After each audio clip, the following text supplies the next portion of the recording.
শান্তি দেওয়ার মালিককে, রিজিক দেওয়ার মালিককে। টাকা থাকলে কি শান্তি আসে? পয়সা থাকলে শান্তি আসে? আল্লাহ বলছেন তুই আমার জিকির করবি, দুনিয়ার জীবন আমি তোকে প্রশান্তি দেব। তুই আমার জিকির করবি না, আমার কোরআন থেকে তুই দূরে থাকবি, আমার আইন কানুন থেকে দূরে থাকবি, ফাইন্না লাহু মাঈশাতান দনকা, তোর সন্তান তোরে থাপড়াবে। ঠিক কি না? তোর সন্তান ইয়াবা খাবে, তোমার মেয়ে চরিত্রহীন হবে, তোমার বউ তোমার অশান্তির কারণ হয়ে দাঁড়াবে।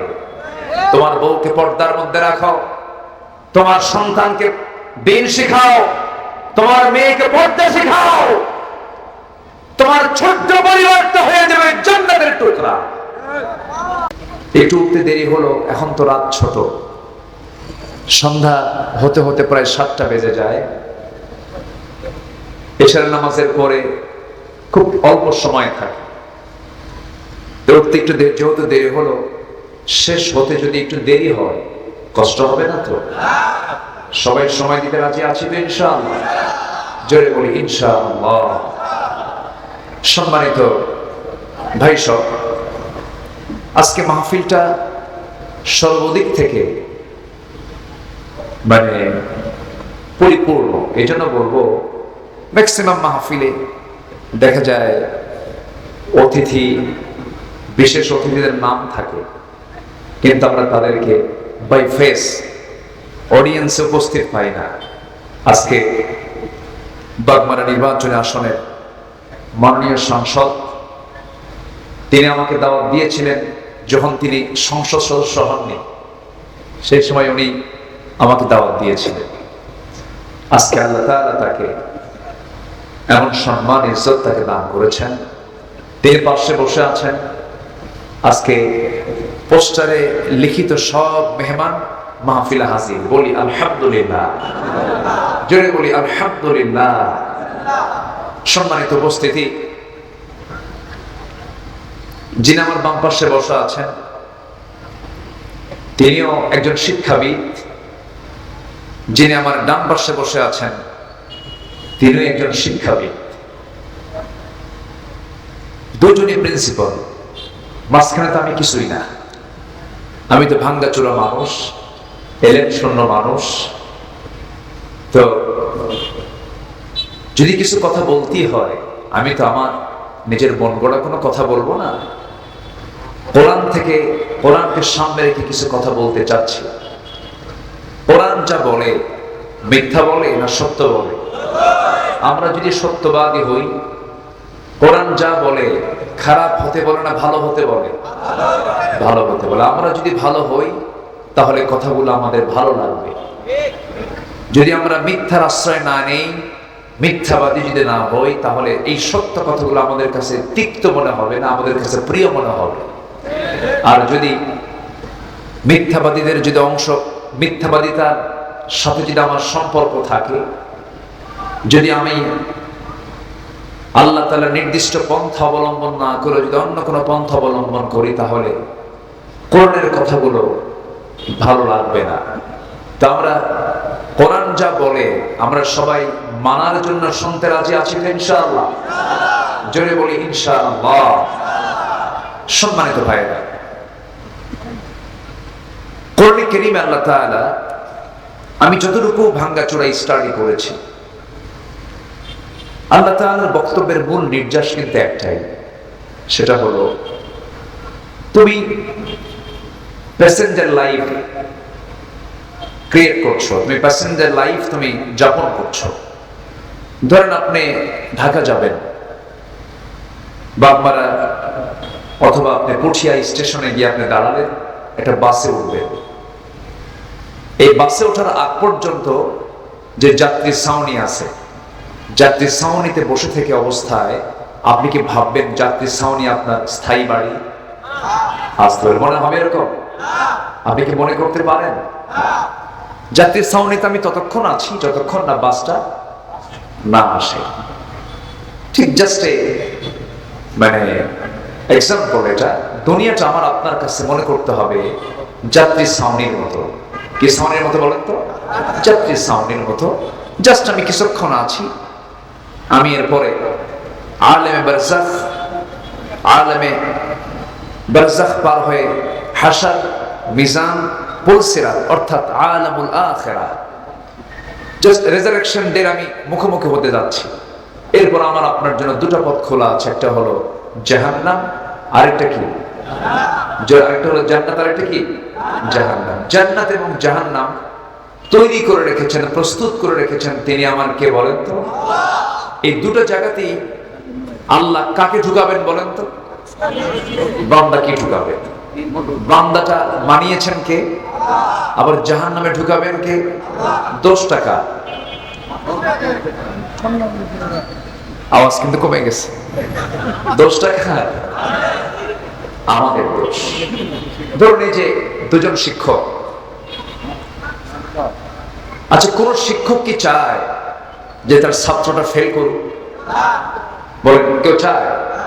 শিক্ষকের চাওয়া হলো প্রত্যেক ছাত্রই আমার পাশ করুক। শিক্ষাদান দেওয়া হয়, তাকে শেখানো হয়, পড়ানো হয়, দেখিয়ে দেওয়া হয়। এরপরেও সব ছাত্র কি পাশ করে? না কিছু ছাত্র ফেল করে। এই যে কিছু ছাত্র ফেল করলো, কিছু ছাত্র পাশ করলো, তাহলে এই যারা ফেল করলো তাদের ফেল করার কারণ মনে হয় শিক্ষকরা নাকি? শিক্ষকদের কি কোনো দোষ দেওয়া যাবে এখানে? শিক্ষকের চেষ্টার কমতি নেই, কিন্তু শিক্ষক কিন্তু জানেন যে আমার কোন ছাত্রটা ফেল করবে আর কোন ছাত্রটা পাস করবে। এটা কিন্তু শিক্ষক জানেন, কারণ শিক্ষক তো ক্লাস নিয়েছেন। ঠিক তেমনি আল্লাহর ইলমে এটা আছে যে কে ফেল করবে, কে জান্নাত পাবে আর কে জান্নাত পাবে না, এটা আল্লাহ জানেন। কিন্তু পরীক্ষা তো বান্দা দেবে, পরীক্ষার হলে বান্দা অবস্থান করবে। কৃতকার্যতা আর অকৃতকার্যতা এটা সম্পূর্ণ দায়ভার হতে হবে যে পরীক্ষা দিচ্ছে। সম্মানিত ভাইয়েরা, আমরা এই দুনিয়াতে আল্লাহ তাআলা আমাদেরকে একটা লক্ষ্যে পাঠিয়েছেন। এই জন্য আল্লাহ তাআলা দরদ নিয়ে ইমানদারকে ডাক দিচ্ছেন। সূরাতুল হাশর থেকে আমি শেষ দিকের কয়েকটা আয়াত কারীম আমি তেলাওয়াত করেছি। আল্লাহ রাব্বুল আলামিন এখানে ইমানদারকে ডাক দিয়ে 4টা কাজের কথা বলেছেন। কয়টা কাজ বলেন তো? এই 4টা কাজ আমরা আজকে শিখে যাব। জোরে বলি ইনশাআল্লাহ।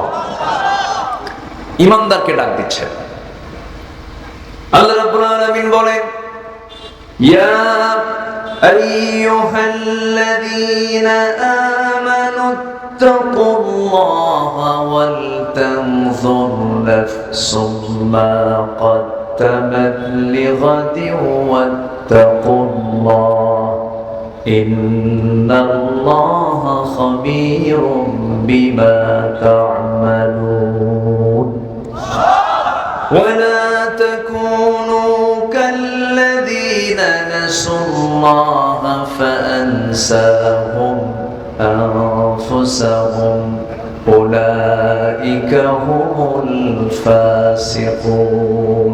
جربوا الله أكبر. لا يستوي أصحاب النار وأصحاب الجنة أصحاب الجنة هم الفائزون. جربوا الله أكبر. الله رب العالمين ইমানদারকে ডাক দিচ্ছেন, ও বিলিভার্স, ও বিশ্বাসী যারা ঈমান এনেছো, ঈমানের দাবিতে যারা বলিয়ান হয়ে আছো, যারা বলছো আমি ঈমানদার, তাদেরকে আল্লাহ রাব্বুল আলামিন ডাক দিচ্ছেন। এরকম করে ইয়া আইয়ুহাল্লাযীনা আমানু বলে আরো একাধিক জায়গায় সম্বোধন করে ডাক দিয়েছেন। আবার ইয়া আইয়ুহাল ইনসান বলেও ডাক দিয়েছেন, ইয়া আইয়ুহান নাস বলেও ডাক দিয়েছেন। আল্লাহ রাব্বুল আলামিন এই জায়গায় ডাক দিয়ে বলছেন, বান্দারে 1 নাম্বার কাজ হবে তুমি কাউকে ভয় করবে না। জীবন চলাচলে জীবনের সকল জায়গায় তোমার দায়িত্ব হলো ভয় করতে হবে একমাত্র কার? আসতে বলবেন না, কার? আল্লাহর ভয় তোমরা করো। আল্লাহর ভয় মানে হলো বান্দা তুমি চলতে নিয়া তোমার লাইফ স্টাইল, তোমার জীবন পদ্ধতি, তোমার গোটা জীবনের যে কর্ম পদ্ধতি, এটাকে পরিচালনা করতে গিয়া কারো হুকুম কারো আইন কানুন মেনে চলা যাবে না। প্রত্যেকটা জায়গায় আমি আল্লাহ আমার আইন কানুনকে মেনে চলবে, পদ্ধতিগুলো মেনে চলবে। এটাই হলো আমার প্রতি ভয় দেখা, আমার প্রতি ভয় থাকা, আমার প্রতি সম্মান রাখা। আমি যে তোমার রব, আমি যে তোমার প্রভু, আমি যে হুকুমগুলো করেছি সে হুকুমগুলো তোমার মেনে নেওয়া তোমার জন্য দায়িত্ব।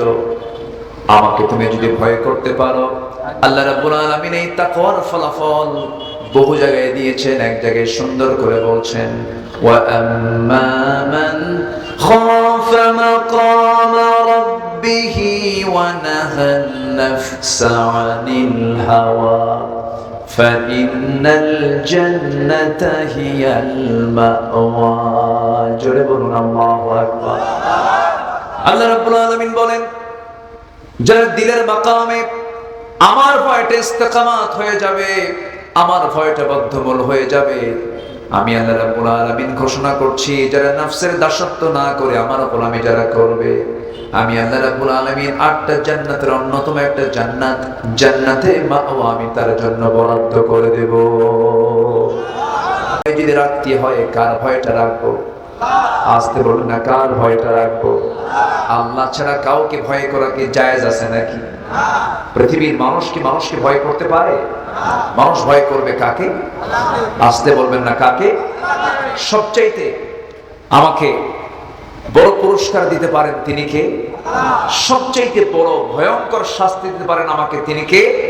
আল্লাহ তাআলা। ইউআযযিবু মান ইয়াশা ওয়া ইয়াগফিরু লিমান ইয়াশা। আল্লাহ যাকে চান শাস্তি দেন, আল্লাহ যাকে চান ক্ষমা করে দেন। এখন বিষয়টা হলো, শাস্তির কিন্তু ক্লাস আছে। যেরকম আপনি একজনকে চপেটাঘাত করলেন, থাপ্পড় মারলেন, থাপ্পড় মারলে কিন্তু আপনার ফাঁসি হবে না, বড় জোর হয়তো এটার জন্য কিছু লঘু শাস্তি আপনার হবে। কিন্তু আপনি একজনকে খুন করে ফেললেন, খুনের শাস্তি আর থাপ্পড় মারার শাস্তি কি একরকম? একরকম না। শাস্তিও কি একরকম না? তো জাগতিক জীবনে বান্দা যার নাম, তার কিছু ভুলভাল হবে, তার কিছু ভুল হয়ে যাবে, ঘটে যাওয়া কিছু ভুল হবে। এটা বান্দার বৈশিষ্ট্য। এটা ফেরেশতার কোনো ভুল হবে না। ফেরেশতার ভুল করার কোনো যোগ্যতা আল্লাহ দেন নাই। ফেরেশতার ভিতরে কোনো কামনা বাসনা দেননি। সম্পদের মোহ, তারপরে যৌবনের মোহ, নারীর প্রতি টান, অর্থের প্রতি টান, এগুলো ফেরেশতাকে দেওয়া হয়নি। কিন্তু এটা আছে বান্দার মধ্যে। এটা দিয়েছেন কে? আসতে বলবেন না, দিয়েছেন কে? আল্লাহ তাআলা। দেওয়ার কারণে বান্দার কিছু ভুল হতে পারে, ভুল হবে। কিন্তু আল্লাহ বলছেন, বান্দা তুমি কি জানো তোমার ভুল হয়ে যাবে, কিন্তু ভুলটা যদি হওয়ার সঙ্গে সঙ্গে তুমি যদি আমার কাছে তওবা করে মাফ চাও, আমি তোমাকে মাফ করব। আস্তে করে সুবহানাল্লাহ। এবং আল্লাহ তাআলা এত দয়ালু যে দুনিয়ার কোন থানায় তোমার নামটা একবার যদি কালো তালিকায় ওঠে, আমৃত্যু তুমি যদি জগতের সেরা মানুষও হয়ে যাও, ভালো মানুষও হয়ে যাও, থানার তালিকায় কিন্তু তোমার নামটা কালো তালিকা থেকে বাদ যায় না। কিন্তু আল্লাহ রাব্বুল আলামিন বলেন, বান্দারে তুই যদি আমার দিকে তওবা করে ফিরে আসিস, ইল্লা মান তাবা ওয়া আমানা ওয়া আমিলা সালিহান ফাউলাইকা ইউবাদদিলুল্লাহু সাইয়্যাতিহিম হাসানাত। জোরে বলুন আল্লাহু, জোরে বলুন আল্লাহু আকবার। যারা তওবা করবে, ঈমান আনবে এবং আমলে সালেহ করবে, ঈমান থেকে আল্লাহ রাব্বুল আলামিন মাঝখানে দিয়েছেন। কারণ আপনি যদি ফিরেই না আসেন, ঈমান তো আপনার থাকবে না। আল্লাহকে তওবার কথা বলেছেন এবং তওবা নামে একটা সূরা আছে না নাই? বলে আছে। যদি বান্দা তুমি তওবা করে ফিরে আসো, চুরি করেছে আর জীবনে চুরি করব না, জিনা করেছে আর জীবনে জিনা করব না, মিথ্যা সাক্ষী দিয়েছি, মিথ্যা কথা আর জীবনে বলবো না, সাক্ষী আর দেব না, বান্দার হক নষ্ট করেছি, বান্দার হক আর নষ্ট করব না, ধোঁকা দিয়েছে জীবনে আর ধোঁকাবাজি করব না, মামলার রায়টা উল্টায় দিয়েছি, আমার নিজের মন মতো করেছে আর জীবনে এগুলো করব না। ও আল্লাহ, তোমার পথে আমি ফিরে আসলাম। চোখের পানি বান্দা তুমি যদি ফেলে যদি তওবা করতে পারো, আল্লাহ বলেন বান্দা তোর চোখের পানি যদি তওবার মধ্য দিয়ে আমার কাছে আসে, যদি 7 সমুদ্রের পানি দিয়া জাহান্নাম কখনো নিভাতে পারবি না, কিন্তু তোর এক ফোঁটা চোখের পানি আমার ভয়ে যদি তুই কাঁদতে পারিস, 7টা জাহান্নামের আগুন আমি তোর এক ফোঁটা চোখের পানি দিয়ে মুছাইয়া দেব, নিভিয়ে দেব। আমি তোকে জান্নাত দেব এবং তোর সমস্ত সাইয়্যাতকে, গুনাহগুলোকে হাসানাত দিয়ে মিটাইয়া দেব। আল্লাহু আকবার বলে। এটা আমার কথা, মোল্লার কথা না আল্লাহর কথা? আল্লাহর। শর্ত হলো ফিরে আসতে হবে কার পথে? আসতে বলবেন না, কার পথে? ফিরে আসার পথ এখন আমাদের সামনে বন্ধ আছে না খোলা আছে? মরার পরে আসতে বলেন, মরার পরে বন্ধ, মরার পরে আর সুযোগ পাবেন না। অতএব খোলা থাকবে ততক্ষণ কি জীবিত আছি, যতক্ষণ আমাকে ফিরে আসতে হবে। তাহলে ভয় করবো আমরা প্রথমে কাকে বলেন তো? আসতে ভয় করবো কাকে? আমার জীবনের সকল কাজকর্মের 1 নম্বর রাজসাক্ষীকে। আসতে বলবে রাজসাক্ষীকে। দিনের আলোতে মানুষও দেখে, আল্লাহও দেখেন। রাতের আধারে মানুষ দেখে, কিন্তু কে দেখে? সন্দেহ লাগে নাকি আপনাদের? দিনের আলোতে আল্লাহ যা দেখেন, রাতের আধারেও তাই দেখেন। আমার জীবনে সবচাইতে বড় রাজসাক্ষী যদি আমি আল্লাহকে বানাতে পারি, আমার দ্বারা চুল পরিমাণ পাপ কাজ করার কোন সুযোগ আমার হবে না, ঠিক কি না? অতএব আল্লাহকে রাজসাক্ষী বানানোই হচ্ছে আল্লাহর ভয়। আজকে সমাজে হালাল কাজের পরিমাণ বেশি না হারাম কাজের পরিমাণ বেশি? মানবতার পরিবেশ বেশি না হিংসার পরিবেশ বেশি? হিংসা। শিক্ষিত লোকের মাঝেও হিংসা, মূর্খের মাঝেও হিংসা। হিংসা ছাড়া আমার দেশে হিংসারই আবাদ হয়, মানবতার আবাদ নেই বললেই চলে। একজন ভালো চলে, আরেকজন দেখতে পারে না, জলে জলে। আছে না নাই?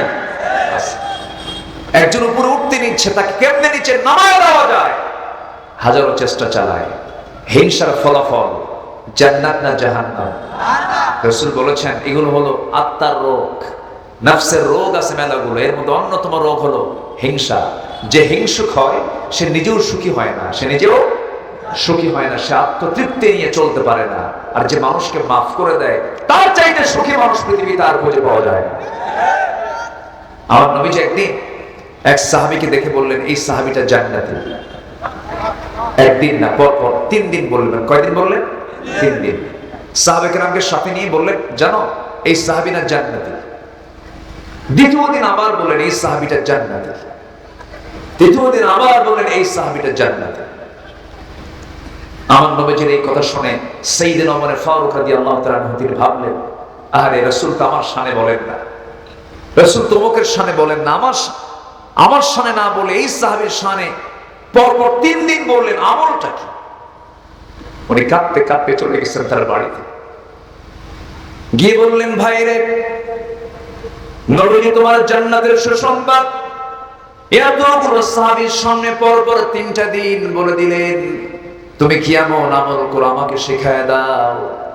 এবার তিনি বলছেন, ভাই ওমর, আপনার সঙ্গে কি আমার কোনোদিন তুলনা হয় নাকি? আপনি তো জান্নাতের আরেক সুসংবাদ প্রাপ্ত সাহাবী।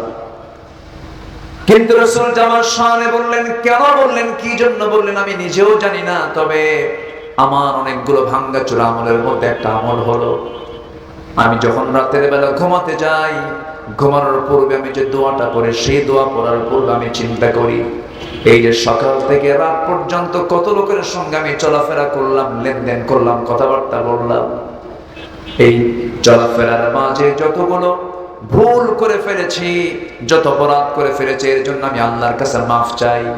এবং যার প্রতি যত রাগ, ক্ষোভ, যত গোস্বাগুলো আছে, আমি প্রত্যেক মানুষকে নিজের পক্ষ থেকে মাফ করে দিয়ে ঘুমায়া পড়ি।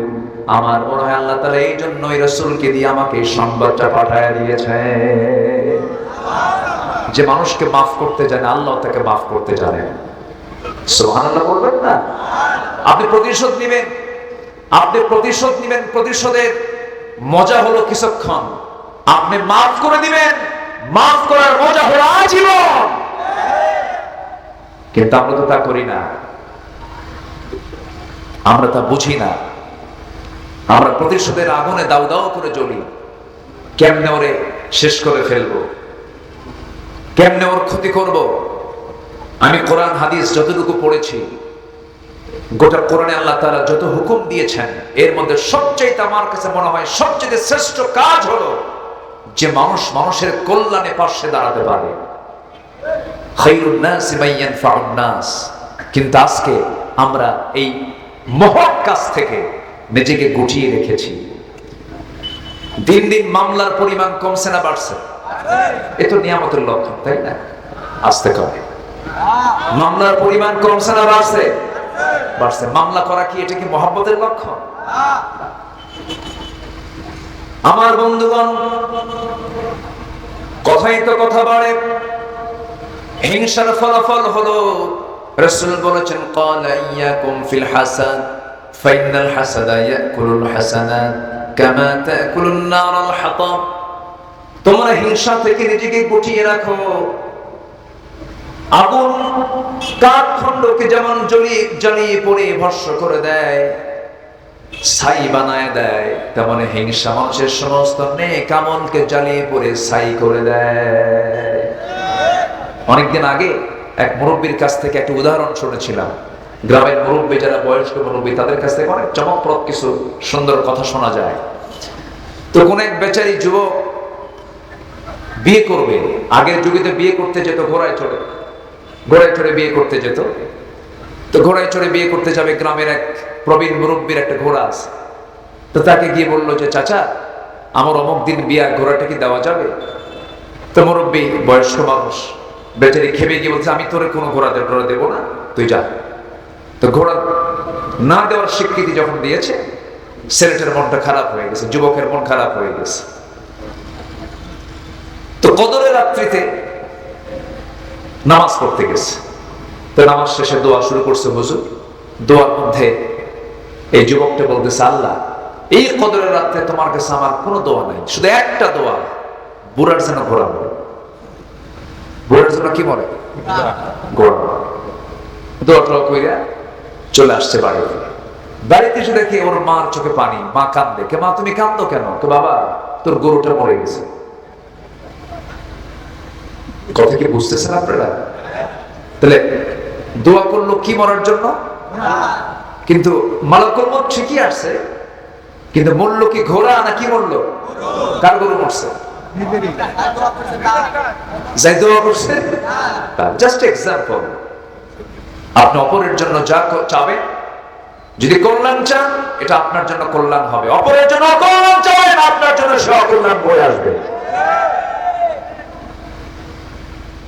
হারাম দিকে যাব না আমরা। হারামের কোনো বরকত নেই। একটা হাদিসের ব্যাখ্যায় পড়লাম, সুদের গড়ার ভিতরে পানিতে চুবায়া মারতে পেরেছিল? পারেনি। কারণ এগুলো জুলুম। এগুলো কি বলেন? জুলুম। নমরুদ চেয়েছিল ইব্রাহিম আলাইহিস সালামের তাওহীদি এই আন্দোলনকে নিভিয়ে দেওয়ার জন্য, পায়। নমরুদের জন্য বরাদ্দ ছিল হলো ন্যাংরা মশা। আসতে পান কেন? ফেরাউনের জন্য বরাদ্দ ছিল হলো নীল দরিয়া। আজকের সমাজেও যারা জুলুম করে, অত্যাচার করে, কোন কিছুর সফলতার মুখ দেখতে চান, শিক্ষা নিন ফেরাউনদের ইতিহাস থেকে। 1600 বছর হায়াত পাওয়ার পরেও, 1600 বছর এই বিশাল জিন্দেগি পাওয়ার পরেও আল্লাহ ফেরাউনকে ধরেছেন 1600 বছরে কয়দিন? আসতে বলবে না, কয়দিন? একদিন ধরেছেন। সম্মানিত ভাইয়েরা, হারাম কোনো পথে যাব না, জুলুমের পথে যাব না। হারামের তো কোনো আরাম নাই। হারামের কোনো আরাম নাই। একটা প্রবাদ আছে, যে দামে কেনা সে দামেই বেচা। এক বেচারি গোটা রাত পরিশ্রম করে ঘোড়া চুরি করছে। কি চুরি করছে? ঘোড়া চুরি করছে। ঘোড়া চুরি করে এনে সকালবেলা বাড়িতে পৌঁছে গেছে। ছেলেকে ডাক দিয়ে বলে, বাবা, আমি তো গোটা রাত কষ্ট করে ঘোড়াটা চুরি করে আনলাম, আমার চোখে প্রচুর ঘুম, তুমি একটু ঘোড়াটা বিক্রি করে বাড়িতে আসো। তো ছেলেকে দায়িত্ব দিয়েছে, ছেলে ঘোড়া বিক্রি করতে গেছে। বিক্রেতা এসে বলতেছে, ভাই, ঘোড়ার দাম কত? কত? ঠিক আছে, তোমার দামটা আমি দেবো, কিন্তু ঘোড়া তো আমার একটু দেখা দরকার, এটা চড়ি ঘোড়া একটু দাবড়াই। তো ঘোড়ার পিঠে চড়ে দাবড়ানো শুরু করছে। যে ক্রেতা ঘোড়াটা নিয়ে ওই যে দাবড়ান শুরু করছে, আর সে আর ফেরত আসে না। এক বিকাল চলে গেছে, আর ফেরত নাই। ছেলেটা বিকাল বেলা বিক্রি তো করতেই পারলো না, চলে আসছে বাড়িতে ব্যর্থ হৃদয় নিয়ে। বাবা ঘুম থেকে উঠে বলতেছে, বাজান ঘোড়ার দাম কত? ঘোড়া কত দিয়ে বেচলে? কাব্বা যে দামে কেনা সেই দামেই বেচা, যে দামে কেনা সে দামেই বেচা। অন্যায় করে, অন্যায় পথে থেকে আমি আপনি টিকতে পারবো না। এটা আমার কথা নয়। কার কথা? আসতে বলবেন না। কার কথা? আল্লাহর কথা। ফেরাউন টিকতে চেয়েছিল, নাম কিন্তু তারও কোরআন শরীফে আসছে। কোরআন মজিদে তার নাম আছে না নাই? আছে। কোরআন মজিদে অনেক নবীর নাম বাদ পড়ে গেছে। লক্ষ পয়গম্বর আল্লাহ রাব্বুল আলামিন দুনিয়াতে পাঠিয়েছেন, মাত্র 25 জন নবীর নাম কোরআনে উল্লেখ আছে। নবীয়্যিন বলে সম্বোধন করেছেন আল্লাহ, সিদ্দিকীন বলে সম্বোধন করেছেন আল্লাহ। কিন্তু মাত্র 25 জন নবীর নাম আছে, কিন্তু ফেরাউনের নামটা কোরআনে আছে, হামানের নামটা কোরআনে আছে। আমার বন্ধুগণ, কোরআনে কারীমের ভিতরে নমরুদের নাম, নমরুদের ইতিহাস, ফেরাউনদের নাম, ফেরাউনদের ইতিহাস আল্লাহ রাব্বুল আলামিন কোরআনে কারীমের মধ্যে উল্লেখ করেছেন। কিন্তু আপনি গোটা দুনিয়া জুড়ে দেখবেন প্রত্যেক পিতা তার সন্তানের নাম মুসা রাখে, কিন্তু ফেরাউন রাখে না। ঠিক কি না? ইব্রাহিম রাখে, কিন্তু নমরুদ রাখে না। মুহাম্মদ রাখে, কিন্তু আবু জেহেল রাখে না। তারাও কিন্তু দাপুরে কম ছিল না, তাদের কিন্তু সমাজে কম প্রভাব ছিল না, কম দাপট ছিল না, কম প্রভাব বিস্তার তারাও করে নাই, কিন্তু কেউ তাদের নাম মহব্বত নিয়ে রাখে না। আমার বন্ধুগণ, এই বাংলার ইতিহাসে মীর জাফরের নাম আছে না নাই বলেন? আপনি বাংলার ইতিহাস যখন পড়তে যাবেন, মীর জাফরের নামটা পড়বেন, আপনি লিখবেন, আপনি আবার সিরাজউদ্দৌলার নামটা আপনি লিখবেন। কিন্তু মীর জাফরকে মানুষ মহব্বত করে না ঘৃণা করে? বলেন কি করে? কি করে? ঘৃণা করে। কেন? এর কারণটা কি? এর মূল কজটা কি? এর মূল কজ ছিল হলো, মীর জাফর ছিল হলো একজন মুনাফিক চক্রের অন্যতম হোতা। সে ছিল স্বজাতি বিদ্বেষী একজন মানুষ। অর্থাৎ সে তার জাতকে, সে তার গোত্রকে, সে তার নিজের মানুষের সঙ্গে প্রতারণা করেছে, বিশ্বাসঘাতকতা করেছে। এই জন্য ইতিহাসে তার নামটা আছে সুনামে না কুনামে? মানে সুনামে না কুনামে? ভাইরে, দুনিয়ার জনপ্রিয়তা দিয়ে কি করবেন? দুনিয়ার কিছু সুখ শান্তি আর জনপ্রিয়তা তো ক্ষণিকের। আমরা দুনিয়ার মানুষের কাছে জনপ্রিয় না হয়ে আসমানের বাসিন্দাদের কাছে আমরা জনপ্রিয় হব। জোরে বলি ইনশাআল্লাহ। আসমানের বাসিন্দা কারা বলেন? আল্লাহ তো আছেন। বলেন কারা? বলেন ফেরেশতা। আল্লাহু আকবার। আমি কেন বললাম জানেন? আসমানের বাসিন্দাদের কাছে কেন জনপ্রিয় হব আমরা জানেন? কেমনে জনপ্রিয়তা অর্জন করব আমরা আসমানে? যখন কোন বান্দা কোন নেক আমল করে, এই নেক আমলের সংবাদ একজন ফেরেশতা আকাশে প্রচার করতে থাকেন, সেই প্রচারের সমস্ত ফেরেশতাদের কানে প্রচারটা হয়ে যায়। সমস্ত ফেরেশতাকুল এই প্রচারগুলো শুনে আল্লাহর কাছে বলে, আল্লাহ অমুক বান্দা তোমার প্রশংসা করেছে, তোমার হুকুম আদায় করেছে, তোমার হুকুমটাকে ফলো করেছে, আমরা সবাই তার জন্য দোয়া করি, আল্লাহ তুমি তাকে তোমার পছন্দের বান্দা বানায় নাও। তাহলে আমাদের জন্য আকাশের ফেরেশতাদের ভিতরে কথা হয় কি হয় না? দোয়া হয় কি হয় না? আবার দোয়া যদি হয়, বদদোয়া হয় কি হয় না? হয়। তাহলে আমরা জনপ্রিয় হতে চাই দুনিয়াতে না আসমানে? বলেন কার কাছে, কোথায় কোথায় জনপ্রিয় হতে চাই? আসমান। এই জন্য ভয় করতে হবে কাকে বলেন তো? এক নাম্বার আসতে বলে না, কাকে ভয় করতে হবে? আল্লাহকে ভয় করতে হবে। এটা এক নাম্বার কাজ। উল্লিখিত আয়াতের ভিতরে আমি চারটা বিষয় উল্লেখ করেছি, চারটা হুকুম আল্লাহ রাব্বুল আলামিন বলেছেন। এর মধ্যে এক নম্বর হলো তোমরা তাকওয়া অবলম্বন করো, আল্লাহকে তোমরা ভয় করো। আল্লাহ রাব্বুল আলামিন এই একই কথা আরেক জায়গায় সুন্দর করে বলছেন, ইয়া আইয়ুহাল্লাযীনা আমানু তাকুল্লাহা হাক্কা তুকাতিহি ওয়া লা তামুতুন্না ইল্লা ওয়া আনতুম মুসলিমুন। হে ইমানদারেরা, তোমরা আল্লাহকে ভয় করার মতো যেমন করে ভয় করা উচিত তেমন করে তোমরা ভয় করো। ওয়ালা তামুতুন্না, তোমরা কখনো মৃত্যুবরণ করো না, ইল্লা ওয়া আনতুম মুসলিমুন, মুসলমান না হওয়া পর্যন্ত। এই আয়াতটা যখন নাযিল হলো, সাহাবে কেরামদের মধ্যে চরম কান্না শুরু হয়ে গেছে। আহারে, আল্লাহ বুঝে আমাদের ভয়টাকে কবুল করেন না, এইজন্য তুকাতিহি বলেছেন। এরপর আরেকটা আয়াত নাযিল হলো, হাক্কা ইয়া আইয়ুহাল্লাযীনা আমানু তাকুল্লাহা মাসতাতা'তুম, তোমাদের সামর্থ্য অনুযায়ী তোমরা আল্লাহকে ভয় করো। জোরে করে আল্লাহু আকবার। ওমরের মতো মানুষ পৃথিবীতে আর দ্বিতীয়টা আসবে না। যে ওমরের ব্যাপারে রাসূল নিজে বলেছেন, ওমর ফিল জান্নাহ, ওমর জান্নাতের বাসিন্দা।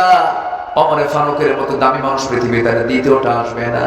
সেই ওমরে ফারুকের মতো মানুষ ঈদের দিন আনন্দ না করে গোটা মাস রমজানের রোজা রেখে ঈদের দিন ঈদুল ফিতরের মাঠে না গিয়ে তিনি বাড়িতে হাওয়া করে কাঁদতেছেন। অর্ধ দুনিয়ার শাসনকর্তা তাকওয়া কাকে বলে দেখেন, চোখের পানি ফেলে ফেলে কাঁদেন। সমস্ত মুসল্লিরা ঈদগাহে সমবেত হয়ে গেছে, ওমরে ফারুকের আনাগোনা নাই। কয়েকজন মুসলমান গিয়ে, কয়েকজন সাহাবী গিয়ে তার বাড়িতে নক করছেন, ভাই ওমরে ফারুক আপনি কোথায়? দরজা খোলা মাত্রই দেখা গেল ওমরে ফারুক সিজদায় পড়ে পড়ে ডুকরে ডুকরে বাচ্চাদের মতো কাঁদতেছে। ছোট্ট ছোট্ট বাচ্চার মতো হাওয়া করে সিজদায় পড়ে পড়ে কাঁদতেছেন।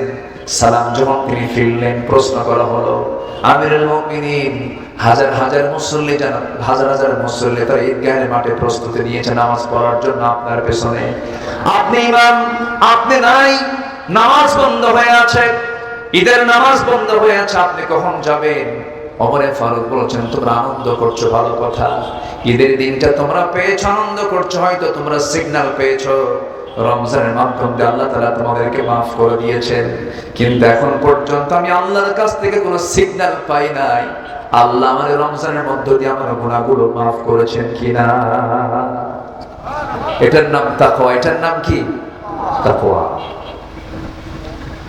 আল্লাহকে সবচেয়ে কাছে টানতে হবে। ভাইরে, এই যে আমরা বসে আছি, আজকে দুপুরবেলা আমার খুব কাছের মানুষ, পাবনা ইসলামী আলিম মাদ্রাসার একজন প্রভাষক, বড় আলেমে দিন তিনি ছিলেন, মরহুম হয়ে গেছেন, এখন মাকবুর হয়ে গেছেন। দুপুরবেলা আমার আব্দুস শাকুর ভাই, আজকে তার সন্ধ্যায় তার জানাজা হয়েছে। বড় আলেম ছিলেন, লক্ষাধিক মানুষের জানাজার ঢল নেমেছে তার জানাজায়। আব্দুস শাকুর ভাই দুপুরবেলা দুনিয়া থেকে বিদায় নিয়েছেন, মাত্র 35 থেকে 47 বছর বয়স, একজন বড় শিক্ষাবিদ মানুষ। এই যে আমরা বসে আছি, আমার আবুল কালাম আজাদ ভাই, আমার সাইদুর রহমান ভাই এমপি মহোদয়, প্রিন্সিপাল মহোদয়, এই যে আমরা বসে আছি, এখান থেকে আমরা সুস্থ অবস্থায় মাহফিল শেষ করে উঠতে পারবো এমন গ্যারান্টি কি আমরা কেউ দিতে পারবো নাকি? কেউ দিতে পারবো না। মৃত্যুটা এত নিকটে, এত নিকটে, চোখ থেকে কপাল দূরে হতে পারে, কিন্তু মৃত্যু আমার থেকে আরো নিকটে। মৃত্যুটা এত কাছে, হাসতে হাসতে দুনিয়া থেকে বিদায় নেয়, খেলতে খেলতে দুনিয়া থেকে বিদায় নেয়, বক্তৃতা দিতে দিতে দুনিয়া থেকে বিদায় নেয়। এই পার্শ্ববর্তী জেলা নাটোরের সিদ্দিকুর রহমান নাটোরি ভাই ছিলেন, দুনিয়া থেকে বিদায় নিয়েছেন। রেজাউল করিম কাউসারি সিরাজগঞ্জের একজন বক্তা ছিলেন, তিনি খুতবা দিচ্ছেন, তিনি আলোচনা করছিলেন, মাহফিলে কথা বলতে বলতে মাহফিলের লাশ হয়ে দুনিয়া থেকে বিদায় নিলেন। আমার বন্ধুগণ, তামিরুল মিল্লাত কামিল মাদ্রাসার ভাইস প্রিন্সিপাল একিউম সিফাতুল্লাহ রাহমাহুল্লাহ বড় আলেমে দিন ছিলেন। বক্তৃতার মঞ্চে বক্তৃতা দিতে দিতে ওই ঘাড় মোটকে মঞ্চে দুনিয়া থেকে বিদায় নিয়ে চলে গেছেন, দুনিয়া থেকে বিদায় নিয়েছেন। এখনই মরে যাব আমি, মরে যাওয়ার সঙ্গে সঙ্গে আমার দুনিয়ার জিন্দেগিতে যারা যত আপন ছিল তারা তত পর হয়ে যাবে। আমার রাত্রিবেলা যেতে দেরি হতো, বউটা ফোন দিয়ে বলতেন, আপনি কোথায় আছেন? আপনি ছাড়া ঘুম হচ্ছে না। সন্তানগুলো বলবে, আব্বা কত রাত হবে, তুমি কখন আসবে। সন্তানগুলো বারবার অস্থির হয়ে যেত। কিন্তু আমি এখন এই লাশ হয়ে দুনিয়া থেকে বিদায় নিয়ে নেব। যে শখের বাড়ি ছিল আমার, যে শীতল নিয়ন্ত্রিত ঘরটা ছিল আমার, মারা যাওয়ার সঙ্গে সঙ্গে ওই ঘরে ঢোকার মতো ক্ষমতা আমার আর থাকবে না। ওই ঘরের বাসিন্দারা আমাকে ঘরে তুলবে না, বারান্দায় জায়গা হবে না। চট করে বাজারে চলে যাবে, তাহিরপুরের বাজারে গিয়া কাফনের কাপড়টা কিনে আনবে। সেলাই চলবে না, টান মেরে দুটা ভাগ করবে, গলার মধ্যে ঢুকায় দেবে। আরেকটা মাথা দিয়া সুন্দর করে চকলেটের মতো মাথায় একটা বাঁধন, বামে পায়ে একটা বাঁধন দিয়ে দিবেন, জাস্ট চকলেট। সোজা নিয়ে চলে যাবে জানাজার প্রান্তরে। বউটা বলবে, স্বামী রে, বিদায়ের সময় একটু পড়ে যাওয়ার চান্স দিলা না, কথা বলার চান্স দিলা না। সন্তানগুলো হাওয়া করে কাঁদবে, গলা ভেঙে যাবে। টেনে হেঁচে কবরের দিকে নিয়ে চলে যাবে, মরা মুখ সব দেখে দেখে চলে যাবে। এই যে কিছুক্ষণ দেখা হলো, কবরে রেখে আসবে, 24 ঘন্টা যাবে না, মাথার চুলগুলো খসে খসে পড়বে। এই চুলে কত যত্ন নিলাম, এই চুলে কত স্মরণ দিলাম, সব দিলাম, 24 ঘন্টায় চুলগুলো খসে খসে পড়বে। 3 দিন যাবে না, চামড়াগুলো গলে গলে পোকার পেটের খাবার হয়ে যাবে। যে পোকা দেখে আমি ভয় পেতাম, সেই পোকার রাজত্বে, সেই পোকার নিয়ন্ত্রণে আমার দেহ চলে যাবে।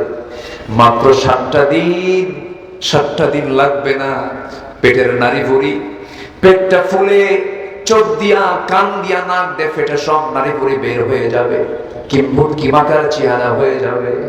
মাত্র 3টা মাস পর যদি কবর খনন করা হয়, আমার কবরে আমাকে চেনার মতো হাড্ডি ছাড়া আর আমার কবরে কিছুই থাকবে না রে ভাই। আল্লাহ এই জন্য বলছেন, বান্দারে, আমাকে তুই ভয় কর, আমার তুই জিকির কর। দিন শেষে বন্ধু তোর কেউ না, দিন শেষে বন্ধু আপনজন বলতে তোর কেউ নাই। আপনজন বলতে যদি কেউ থাকে, তিনি আমার কে? এটা জোরে বলেন, তিনি আমার কে? সে আল্লাহ তাআলা আমার প্রকৃত বন্ধু। যখন আমার জন্ম হয় নাই, আমার কোনো অস্তিত্ব ছিল না। আমার আব্বা আম্মা, তাদের সম্পর্ক হলো, 1 ফোঁটা পানি থেকে আল্লাহ তাআলা আমাকে বানায় দিলেন। আল্লাহ বলছেন, তুই কেমন করে অহংকার করিস? আল্লাহ রাব্বুল আলামিন বান্দাকে প্রশ্ন করছেন সূরা দাহারের ভিতরে, হাল আতা আলাল ইনসানি হিনুম মিনাদ দাহরি লাম ইয়াকুন শাইআম মাযকুরা। ও বান্দা, তোমার জীবনে কি এমন একটা সময় আসে না, যে সময় তোমার কোনো অস্তিত্ব ছিল না, তোমার কোনো পরিচয় ছিল না? আমি তোমাকে পরিচয় দিয়েছি। তোমার মার পেটের ভিতরে আমি আল্লাহ জমাট রক্ত করে, ঝুলন্ত করে, মুদগা করে, আসমা করে, চামড়ার প্যাকেট দিয়া 3 মাস পূর্ণ করার পরে তার মধ্যে রূহটা সঞ্চার করে দিয়েছি। 4 মাস চলে গেছে, 5 মাস চলে গেছে। এরপর আমি তোমার জন্য তকদির নির্ধারণ করে দিয়েছি, রিজিক নির্ধারণ করে দিয়েছি, হায়াত মওতের সব কিছু নির্ধারণ করে দিয়েছি। এরপরে তোমাকে আমি আল্লাহ তাআলা নিজে, তোমার মার পেটের ভিতরে দুনিয়ার কোনো খাবার চলবে না, আমি খাবারের ম্যানেজমেন্ট করে দিয়েছি। দুনিয়ার কোনো খাবার খেতে গেলে অসম্ভব ব্যাপার, তুমি মরে যেতে। মার তার সাথে তোমার তার সংযোগ ঘটায় দিয়েছি। মার নারীর সঙ্গে তোমার নারীর সংযোগ ঘটায় দিয়ে মাসিক অসুখ বন্ধ করে দিয়া আমি তোমাকে স্থায়ী খাবারের বন্দোবস্ত করে দিয়েছি।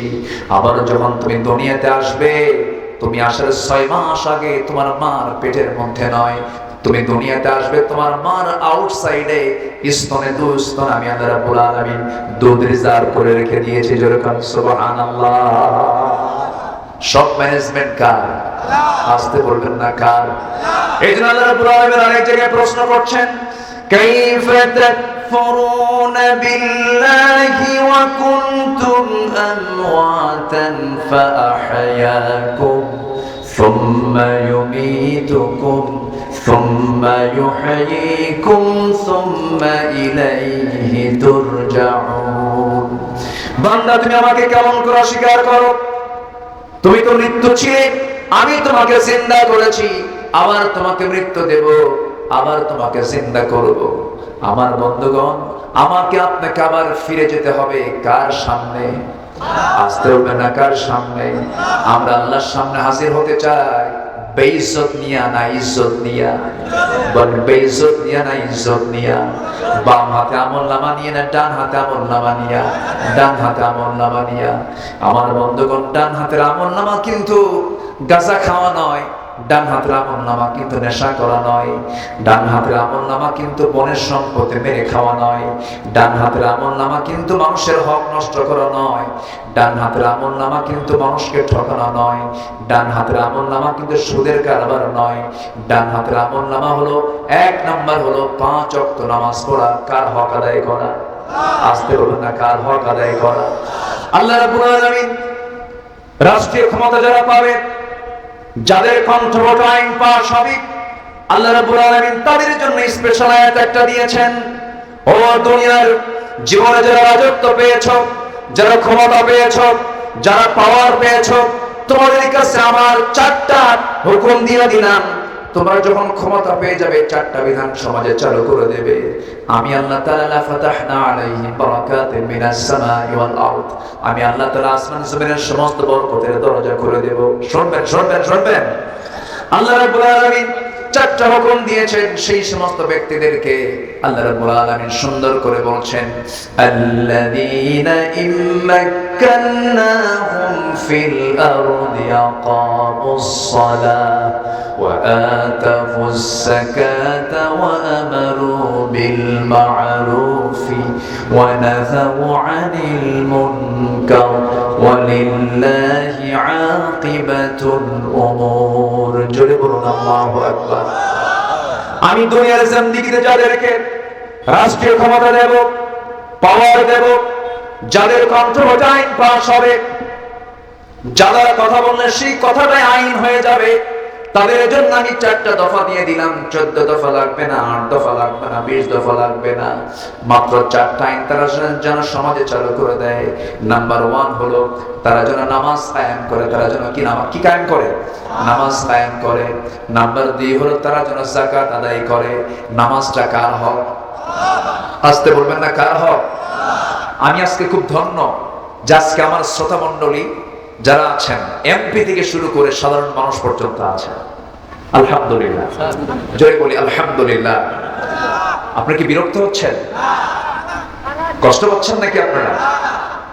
আলোচনা চালাই, জোরে বলি ইনশাআল্লাহ। এবং আমি আরো আনন্দিত, বাগমারা উপজেলায় মাহফিল শুরু হলো রাত 1টার দিকে, কিন্তু আজকে এটা একটা আমার কাছে খুব ব্যতিক্রম মনে হলো। আলহামদুলিল্লাহ, বাগমারার ম্যাক্সিমাম মাহফিলও শেষ হয় একদম শেষ রাত্রে, প্রধান বক্তাকে উঠাই হলো শেষে। কিন্তু আজকের মাহফিলটা একটা আদর্শ মাহফিল, যে সুসময়ে শুরু হচ্ছে, সুসময়ে শেষ হবে। জোরে বলি ইনশাআল্লাহ।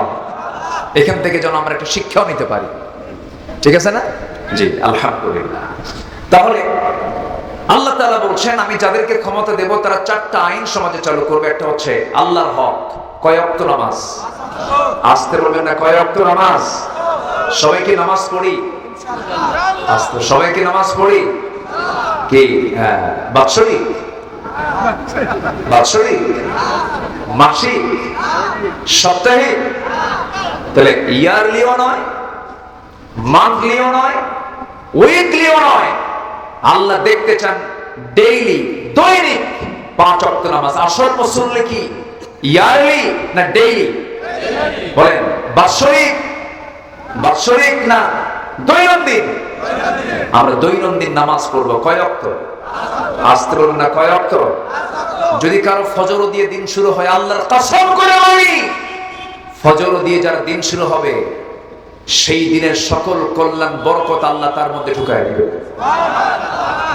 ফজরের আগ দিয়ে প্রত্যেক বান্দার কাছে শয়তান ওয়াসওয়াসা দেওয়ার জন্য আসে। সহিহ হাদিস, কিন্তু আমি বানিয়ে বলছি না। ফজরের আগ দিয়ে শয়তান চলে আসে, এসে সেটা ওয়াজ করে। রাসূল বলছেন, আলাইকা লাইলুন তাওয়িল। শয়তান বলে, আলাইকা লাইলুন তাওয়িল, তোমার জন্য রাতটা অনেক লম্বা, তোমার জন্য রাতটা অনেক লম্বা। এইরকম করে কেন ওয়াজ করে? আমার রাসূল বললেন, সেই সময় বান্দা তুমি যদি শয়তানের ওই ওয়াসওয়াসা থেকে বাঁচতে চাও, শয়তান সেই সময় আরো 3টা গিট লেগে দেয়, 3টা গিট মেরে দেয়, 3টা বাঁধন দিয়ে দেয়। গিট মারা পর্যন্ত এলাকে কি বলে এটা? গিরা মারা। হ্যাঁ, গিরা মারা অর্থাৎ গিট মারা। আপনাদের রাজশাহী জেলার কিন্তু সব থানার ভাষা কিন্তু একরকম না। লালপুরের ওইদিকে যে চারঘাট, আর কি আছে যেন ওইদিকে বাঘা, চারঘাট, ওই দিকের মানুষ কিন্তু এক ভাষায় কথা বলে। বাগমারা আরেক ভাষায় কথা বলে। পুঠিয়া একটু আলাদা ভাষায় কথা বলে। রাজশাহী কোথায় যাচ্ছ গো, একটা আলাদা টান মারে। আবার ওইদিকে আপনি চাপায়ের দিকে যাবেন, ওইদিকে তো আবার তালিবুর শোনায়। ওরা সালাম দিতে নিয়ে উল্টা পাল্টা, আসসালামু আলাইকুম, আগে শালায়ের পরে দুলাভাই, তাই না? হুজুর হুজুর, হ্যাঁ হ্যাঁ, চাপাই না, আচ্ছা আচ্ছা, একটু টান কম বেশি হয়ে যায়। মানে চাপাই আপনি তালিবুর শ পাবেন না, রংপুরে র পাবেন না, সিরাজগঞ্জে দুর্দশ পাবেন না। বাড়ি কোথায়? সিরাজগঞ্জ, দুর্দশ নাই। আবার ওইদিকে নোয়াখালীতে যাবেন, প পাবেন না, প শব্দই না, প শব্দ আউট। পানিকে ওরা হানি বলে, আল্লাহ পাক হয় না, আল্লাহ ফাক, মানে পাক শব্দটা ওরা বলতে পারে না। এটা ওদের আঞ্চলিকতার কারণে তাদের হয় না। সেটা কিন্তু কোনো কথাই নাই। ওরা যখন গল্প করে মনে হয় গন্ডগোল লাগছে। ওদের ভাষা মালাকুল মউতেরও বোঝা কঠিন, এত জাস্ট কথার কথা বলছি, এটা রূপক অর্থে বলছে, আবার এটাকে আপনার দলিল হিসেবে নেবেন না। এই ভাষাগুলো কে দিয়েছেন বলেন তো, বলতো আসতে বলেন, ভাষাগুলো মূলত কে দিয়েছেন?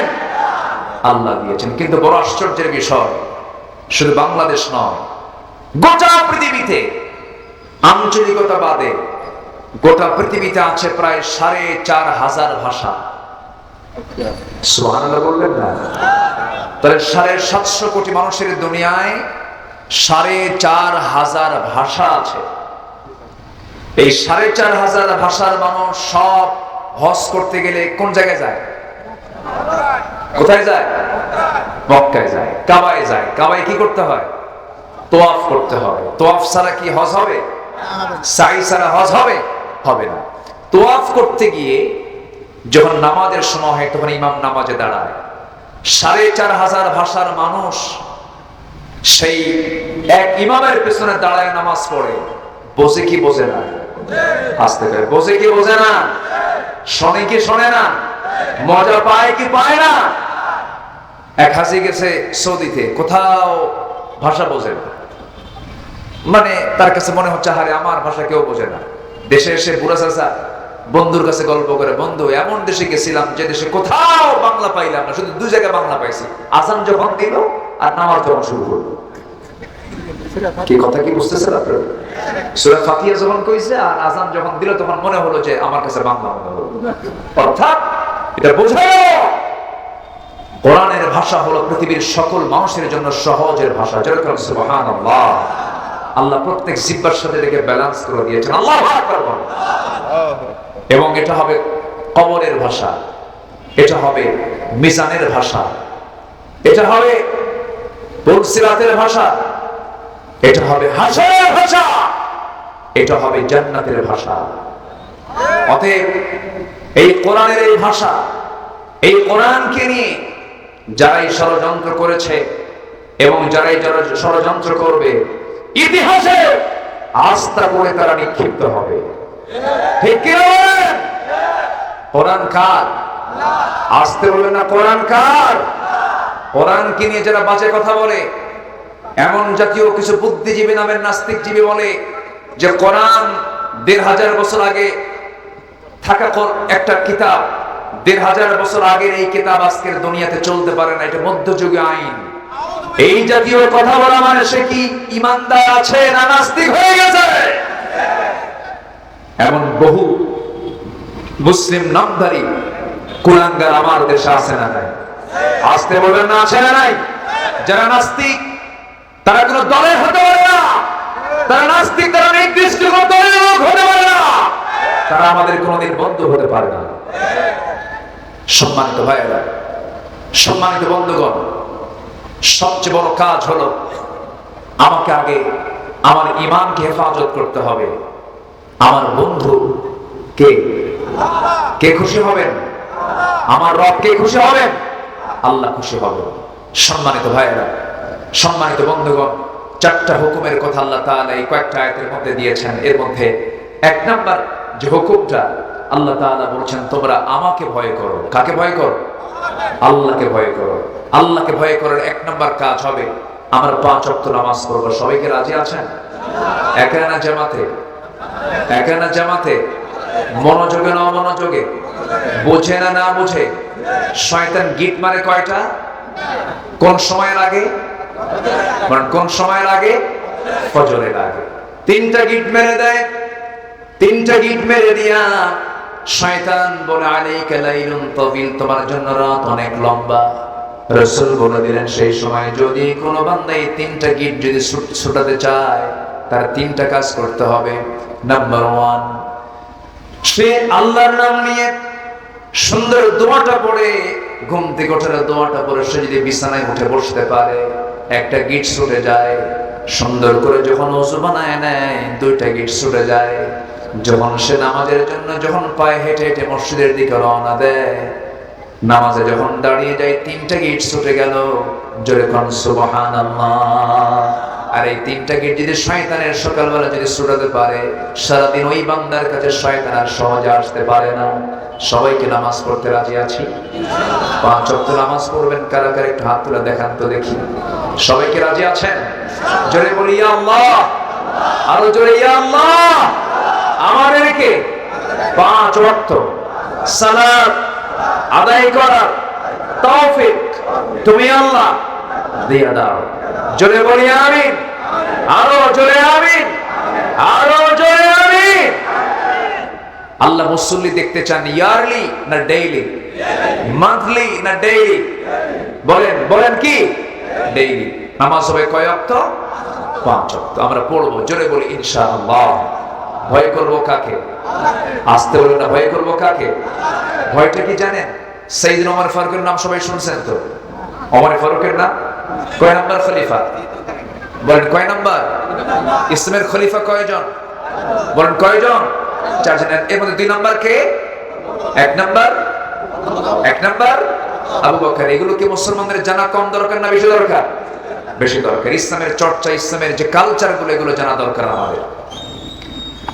অনেকদিন আগে এক মাহফিলে বললাম ওমর ফারুককে চিনেন কে? সামনে থেকে একটা ছোট্ট ছেলে দাঁড়ায় বলে হুজুর আমি চিনি। কে? আমাদের বাড়ির দোতলায় ভাড়া থাকে। মানে ছোট মানুষ তো, ওর ব্রেনে যা আসছে। আমি বললাম তুমি 100-তে 100 পাইছো। সাইয়েদনা ওমর সে ওমর নয়, অর্ধ দুনিয়ার শাসন করত, অর্ধ দুনিয়া, যাকে দেখে রোম পারস্য থরথর করে কাঁপত। যিনি গোটা অর্ধ দুনিয়া শাসন করেছেন, তার যে এরিয়াটা ছিল এখন প্রেজেন্ট ওয়ার্ল্ডে, তাতে 40টা রাষ্ট্র গঠিত হয়েছে। কয়টা রাষ্ট্র? 40টা রাষ্ট্র। সাইয়েদনা ওমর ফারুক রাদিয়াল্লাহু তাআলা আনহু তাকওয়া কাকে বলে দেখেন। তিনি একদিন তার পরিবারের জন্য কলসিতে করে কূপ থেকে পানি তুলে মাথায় করে আনতেছেন। কিসে করে? মাথায় করে, কলসিতে করে মাথায় করে নিয়ে আসতেছেন। হঠাৎ করে একজন প্রশ্নকারী তার সামনে দাঁড়ায় গেল। দাঁড়িয়ে গিয়ে বলতেছে, খলিফা ওমর ফারুক, আমার একটা জিজ্ঞাসা ছিল। বলো। কে? মাথায় কলসি, আমি জিজ্ঞাসা করি কেমনে, দয়া করে মাটিতে নামান। উনি করলেন কি, মাথার কলসিটা মাটিতে নামায়া উনি হাঁটুতে রাখলেন। কোথায় রাখলেন?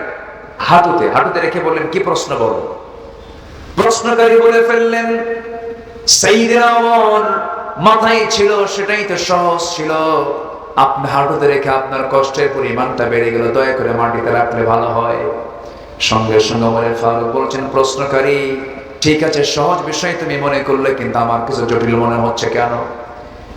এই যে কলসিটা আমি মাথায় নিয়েছি, আমি আমার হাঁটুতে রেখে মাটিতে নামাচ্ছি না, এই জন্য মাটিতে এই জন্য রাখতেছি না, এই জন্য কারণ এই জমিনটা আমার নয়। এই জমিনে যখন এই কলসি যখন আমি রাখতে যাব, কলসির তলা হলো ভেজা। এই জমিনে রাখার সঙ্গে সঙ্গে এই জমিন থেকে কিছু মাটি কলসির তলায় লেগে যাবে।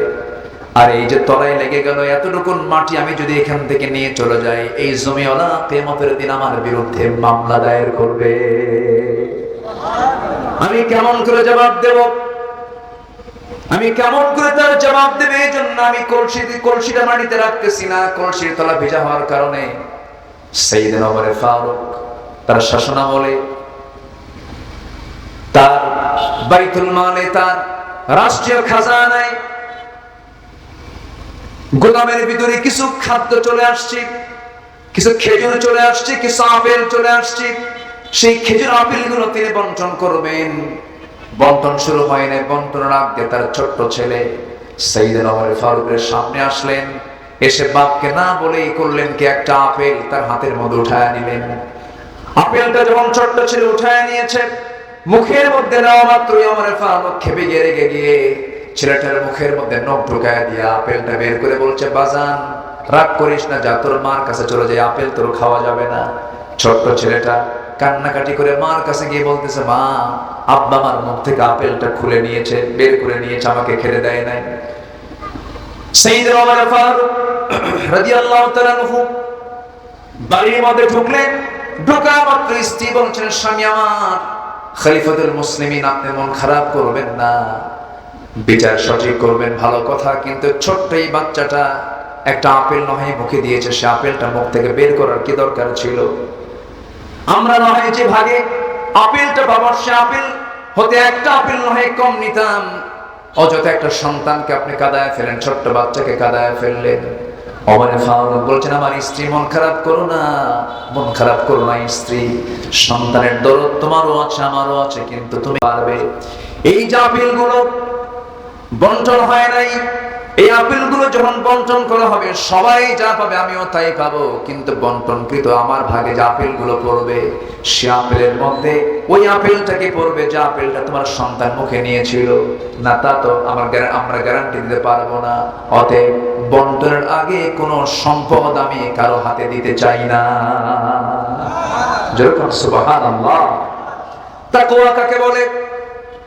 সাইয়েদনা ওমর ফারুক রাদিয়াল্লাহু তাআলা আনহু রাষ্ট্রের কিছু মধু পেয়েছেন, এক বোতল মধু নিয়ে তিনি বাড়িতে আসলেন। আসার পরে বউকে বলছেন, বউ আমার শোনো, এই যে মধুটা দিলাম তোমার হাতে, আমার প্রতিবেশী মোট 5 জন আছে, 5 জন প্রতিবেশী সহ আমি সহ 6 জন, এই 6টা ভাগ তোমাকে সুন্দর করে করতে হবে।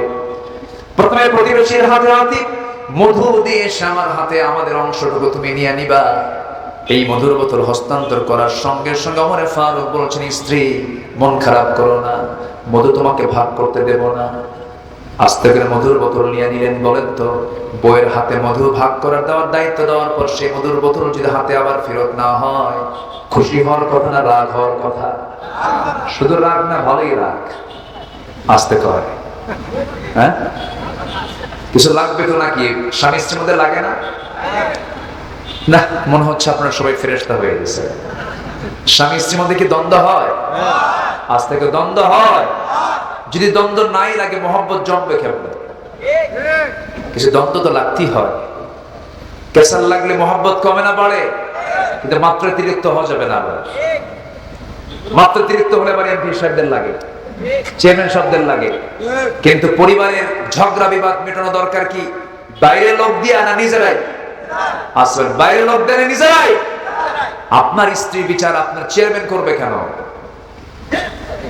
আপনাদের ভুল সংশোধন করার জন্য অন্যকে রাখতে হবে কেন? এর মূল কারণ হলো নিজেদের মধ্যে সেই দিনের জ্ঞানটুকু নাই, বুঝটুকু নাই।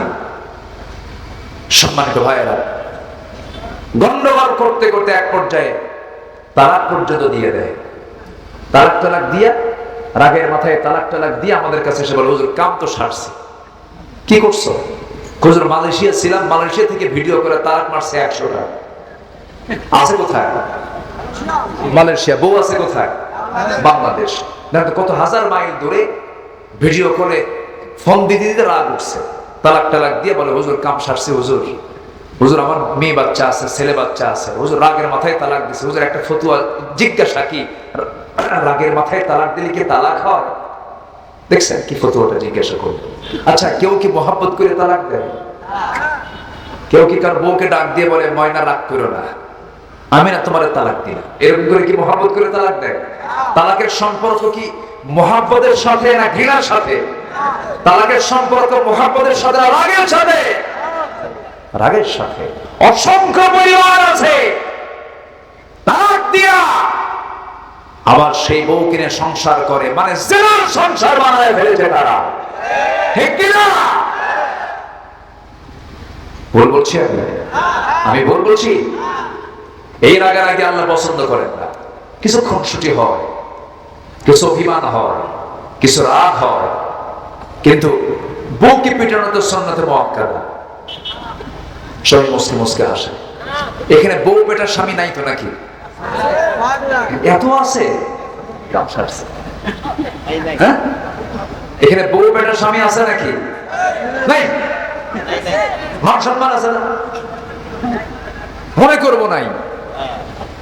যদি থাকেও যৎকিঞ্চিত থাকলে আজকের থেকে সংশোধন হয়ে যাবে। আমার নবীজি কোন স্ত্রীকে মেরেছেন এমন কোন হাদিস একটা দুটো হাদিসে কেউ দেখাতে পারবেন না, কেউ দেখাতে পারবেন না। আমার নবীজি 4 স্ত্রীর সামনে একদিন বসা। কয় স্ত্রীর সামনে? 4 স্ত্রী। আচ্ছা, এক স্ত্রী পালা সহজ না 4 স্ত্রী পালা সহজ? হ্যাঁ, একটা। 4 স্ত্রী পালা কি কঠিন না? আসতে কয় কঠিন না সহজ? কঠিন। 4 স্ত্রীর সামনে রাসূল বসা। হঠাৎ করে একজন বলতেছে, হুজুর আপনি কাকে সবচেয়ে বেশি ভালোবাসেন? আমার রাসূল বললেন, কেন কেন আমাদের মধ্যে গন্ডগোল লাগছে? 4 জনই বলে আমাকে, কিন্তু আপনার মুখ থেকে আমরা শুনতে চাই। বলেন প্রশ্ন কি সহজ না জটিল? জটিল। শুধু জটিল না অতি জটিল?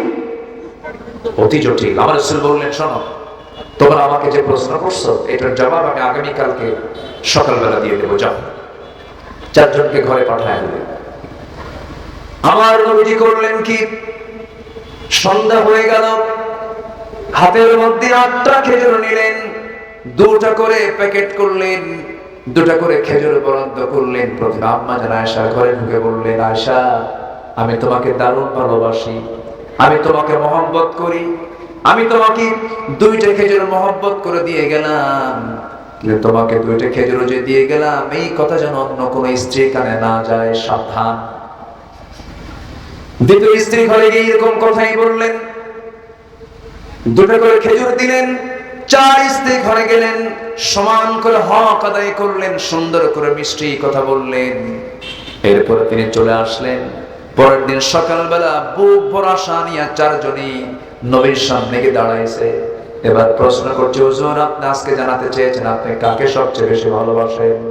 রাসূল বলেন, গত রাত্রিতে আমি যাকে লুকোচুরি করে 2টা খেজুর দিয়ে আসছি আমি তাকেই সবচেয়ে বেশি ভালোবাসি। যা সুবহানাল্লাহ করবেন না? Manage marriage life, manage life, marriage life, marriage life. বিবাহিত জীবন হলো ম্যানেজ করার লাইফ। তাকে বুঝাতে হবে। বুদ্ধি বেশি কার, নারীর না পুরুষের? আস্তে কর। এটা কি আমার কথা?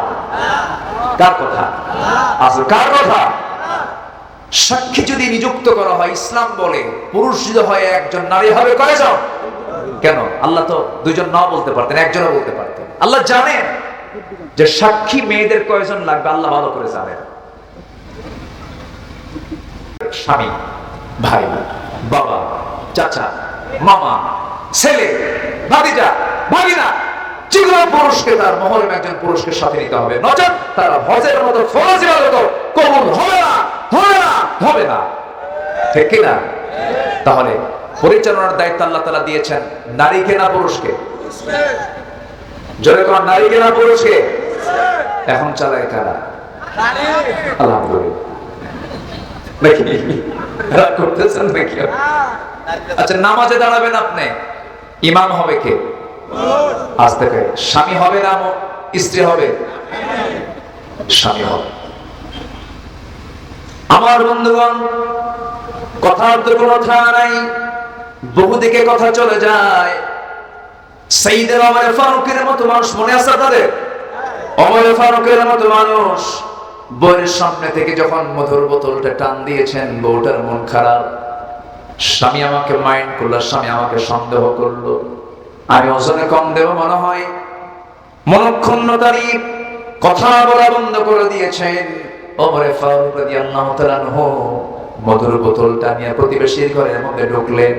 ঢুকে বলছেন, প্রতিবেশী শোনো, এই যে মধুর বোতল তোমাকে দিয়ে গেলাম, সমান 6টা ভাগ করবা, সমান 6 ভাগে ভাগ করে প্রত্যেক প্রতিবেশীর ঘরে ঘরে একটা করে ভাগ দিয়া তোমার নিজের জন্য একটা ভাগ নিয়ে তুমি আমাকে সর্বশেষ একটা ভাগ আমারে দিয়ে দিবা, সমান করে ভাগ করবা। কিন্তু সাইয়্যিদুনা ওমর ফারুক রাদিয়াল্লাহু তাআলা আনহু তার অংশের মধুটুকু নিয়ে সোজা বউয়ের সামনে গিয়ে সালাম দিয়ে বলছে, বউ আমার, আল্লাহর কসম করে বলি আমি তোমাকে ভালোবাসি, মহব্বত করি, আমি তোমাকে সন্দেহ করি নাই, আমি তোমার প্রতি কোনো সন্দেহ রাখি না কখনো। কারণ আমি রাষ্ট্র চালাই, তুমি আমার পরিবার চালাও, আমি রাষ্ট্র চালাই, তুমি আমার বাচ্চা কাচ্চার জন্য রান্না বান্না প্রস্তুত করো, আমি রাষ্ট্র চালাই, তুমি আমার সন্তানদের সকল কিছুর তত্ত্বাবধান করো, তুমি আমার ফ্যামিলির ম্যানেজার, আমি তোমাকে সম্মান করি, তুমি আমার সন্তানদের মা, আমি তোমাকে সম্মান করি, রেসপেক্ট করি। কিন্তু তুমি আমার প্রতি যদি সন্দেহ করো, ভুল ধারণা হবে। কিন্তু না না আমার স্ত্রী, শোনো, এই মধুর বোতলটা আমি তোমাকে দিয়েছিলাম ভাগ করার জন্য, পরক্ষণেই মনে হলো এই মধুর বোতলটা আমি তোমাকে যদি ভাগ করতে দেই, তুমি সমান ভাগে ভাগ করবে। কিন্তু মধু তো তরল জিনিস, এই তরল জিনিস যখন তুমি ভাগ করতে যাবে, সমান ভাগে ভাগ করলেও মধু ভাগ করতে নিয়ে 2 ফোঁটা হোক 3 ফোঁটা হোক মধু তোমার নখের সঙ্গে লেগে যাবে। এই 2-3 ফোঁটা মধু তোমার আমাদের অংশে বেশি আসুক, আমাদের হাতে লেগে থাকুক, এটা আমি মনে নাই চাই নাই মনে করে মধু ভাগের দায়িত্ব নিজেরা না আমি অন্যকে দিয়ে দিয়েছি। সুবহানাল্লাহ। এটার নাম তাকওয়া। এটার নাম কি? আসতে বলবেন, এটার নাম কি? তাকওয়া। সাইয়্যিদনা আলী রাদিয়াল্লাহু তাআলা আনহু, সাইয়্যিদনা আলী রাদিয়াল্লাহু তাআলা আনহু শীতের ভিতরে, প্রচন্ড শীত, আরব গালফের ভিতরে মাসে বছরে 1 মাস 2 মাস প্রচন্ড শীত থাকে। প্রচন্ড শীতের মধ্যে রাষ্ট্রের কিছু কম্বল তার কাছে জমা হলো, শত শত নয় হাজার হাজার কম্বল। পার্শ্বে কম্বল রেখে সাইয়্যিদনা আলী থরথর করে কাঁপতেছেন। বলা হলো, আলী, পার্শ্বে কম্বল, তুমি হলে প্রথম একজন নাগরিক, ফার্স্ট ক্লাস নাগরিক, প্রথম নাগরিক এই রাষ্ট্রে। এতগুলো কম্বল থাকার পরও তুমি থরথর করে কাঁপতেছো, একটা কম্বল তুমি তোমার ভাগে পাবে, তুমি কম্বলটা নিয়ে গায়ে দাও। তিনি বলছেন, বন্টন হয়েছে নাকি? না, বন্টন হয় নাই। বন্টন হওয়ার আগ পর্যন্ত কম্বল আমার গায়ে দেওয়া জায়েজ নাই। সুবহানাল্লাহ। এটার নাম হলো আল্লাহর ভয়। কার ভয় বলেন? আসতে বলবেন না, কার ভয়? আল্লাহর ভয়। সাইয়্যিদনা ওমর ফারুকের শাসন আমলে সাঈদ বিন আমির নামে একজনকে সাইয়্যিদনা ওমর ফারুক একটা অঞ্চলের গভর্নর করেছিলেন, হিমসের গভর্নর করেছিলেন। হিমসের গভর্নর করে পাঠালেন, 1 বছর দায়িত্ব পালন করলেন। কয় বছর? 1 বছর। সাইয়্যিদনা ওমর ফারুকের কাছে হিমসের এলাকার লোকজন গিয়ে বলল, ওমর, এমন একজন গভর্নর দিয়েছেন, এটা চলবে না, এটা অচল, আপনি তাকে তলব করুন। আমরা তার গভর্নরের দায়িত্ব আমরা মেনে নিতে পারছি না। তার মধ্যে আমরা বেশ 3 থেকে 4টা দোষ পাচ্ছি। কি কি দোষ বলো তো? সাইয়্যিদনা ওমর ফারুকের সামনে জনগণ অভিযোগ করলো, 1 নম্বর দোষ হলো প্রত্যেকদিন অফিসে দেরি করে যায়। আচ্ছা, আমি কি শেষ করে দেব নাকি? এই যে 2-1 জন করে উঠে যায়, সমস্যা আপনাদের? অসুবিধা? অসুবিধা হচ্ছে আপনাদের? আরেকটু সময়, আমিও তো যাব, আমিও তো বাড়ি যাব। শেষটা আমরা দোয়া করে যাব। জোরে বলি ইনশাআল্লাহ, আর জোরে বলি ইনশাআল্লাহ। একটু বসে, কত সময় তো আমরা এদিক সেদিক নষ্ট করে ফেলি। চার দোকানে বসলে গোটা রাত পাড়ি হয়ে যায়। রাত 3টার দিকে ব্রাজিল আর্জেন্টিনার খেলা হলে 3টার দিকে, 2:30টার দিকে ওটা উযু করে তাহাজ্জুদ করে কয়, আল্লাহ আমার দরজা নসিব করে, এরপরে খেলায় বসে। কত সময় আমরা নষ্ট করি। একটু বসেন, একটু বসেন। হিমসের গভর্নর সাঈদ বিন আমিরের বিরুদ্ধে জনগণ গিয়ে রিপোর্ট করছে খলিফার কাছে। 3টা দোষ তার মধ্যে আমরা পেয়েছি। নাম্বার 1 হলো অফিসে যেতে দেরি করেন। নাম্বার 2 হলো সপ্তাহে 1 দিন তিনি অফিসে যান না। নাম্বার 3 হলো মাঝে মাঝে অফিসের ভিতরে মৃগী রোগীর মতো অজ্ঞান হয়ে পড়ে থাকে। এই 3টা অভিযোগ যখন দেওয়া হলো, ওমর ফারুকের কানে যখন সংবাদটা চলে গেল, দ্রুত সংবাদ পাঠালেন, সাঈদ বিন আমির, জনগণ তোমার বিরুদ্ধে কিছু অভিযোগ আমার দরবারে দিয়ে গেছে, আমার দফতরে দিয়ে গেছে, তুমি আমাকে এই প্রশ্নের জবাবগুলো দেবে, আসো তাড়াতাড়ি। সাঈদ বিন আমির যখন রওনা দিলেন, খলিফা ওমর ফারুকের সামনে গিয়ে দাঁড়ালেন। যারা সত্যবাদী, স্পষ্টবাদী, যারা হকের পক্ষে থাকে, তাদের কি কোনো ভয় আছে নাকি? তাদের ভয় শুধু একমাত্র কার ভয়? আল্লাহর ভয়। সামনে গিয়ে দাঁড়ালেন, দাঁড়ানোর সঙ্গে সঙ্গে ওমর ফারুক বলছেন, তোমার বিরুদ্ধে জনগণ কিছু অভিযোগ দিয়েছে। কি কি অভিযোগ বলুন, আমাকে শোনায় দেন। নাম্বার 1, তুমি অফিসে দেরি করে যাও, প্রত্যেক দিন তোমার অফিসে যেতে দেরি হয়। সপ্তাহে তুমি একদিন অফিসে যাও না। মাঝে মাঝে তুমি মৃগী রোগীর মতো অজ্ঞান হয়ে তুমি অফিসে পড়ে থাকো। এগুলোর কারণটা কি? তুমি এগুলোর জবাব না দিলে তোমার জন্য বড় শাস্তির ব্যবস্থা আছে।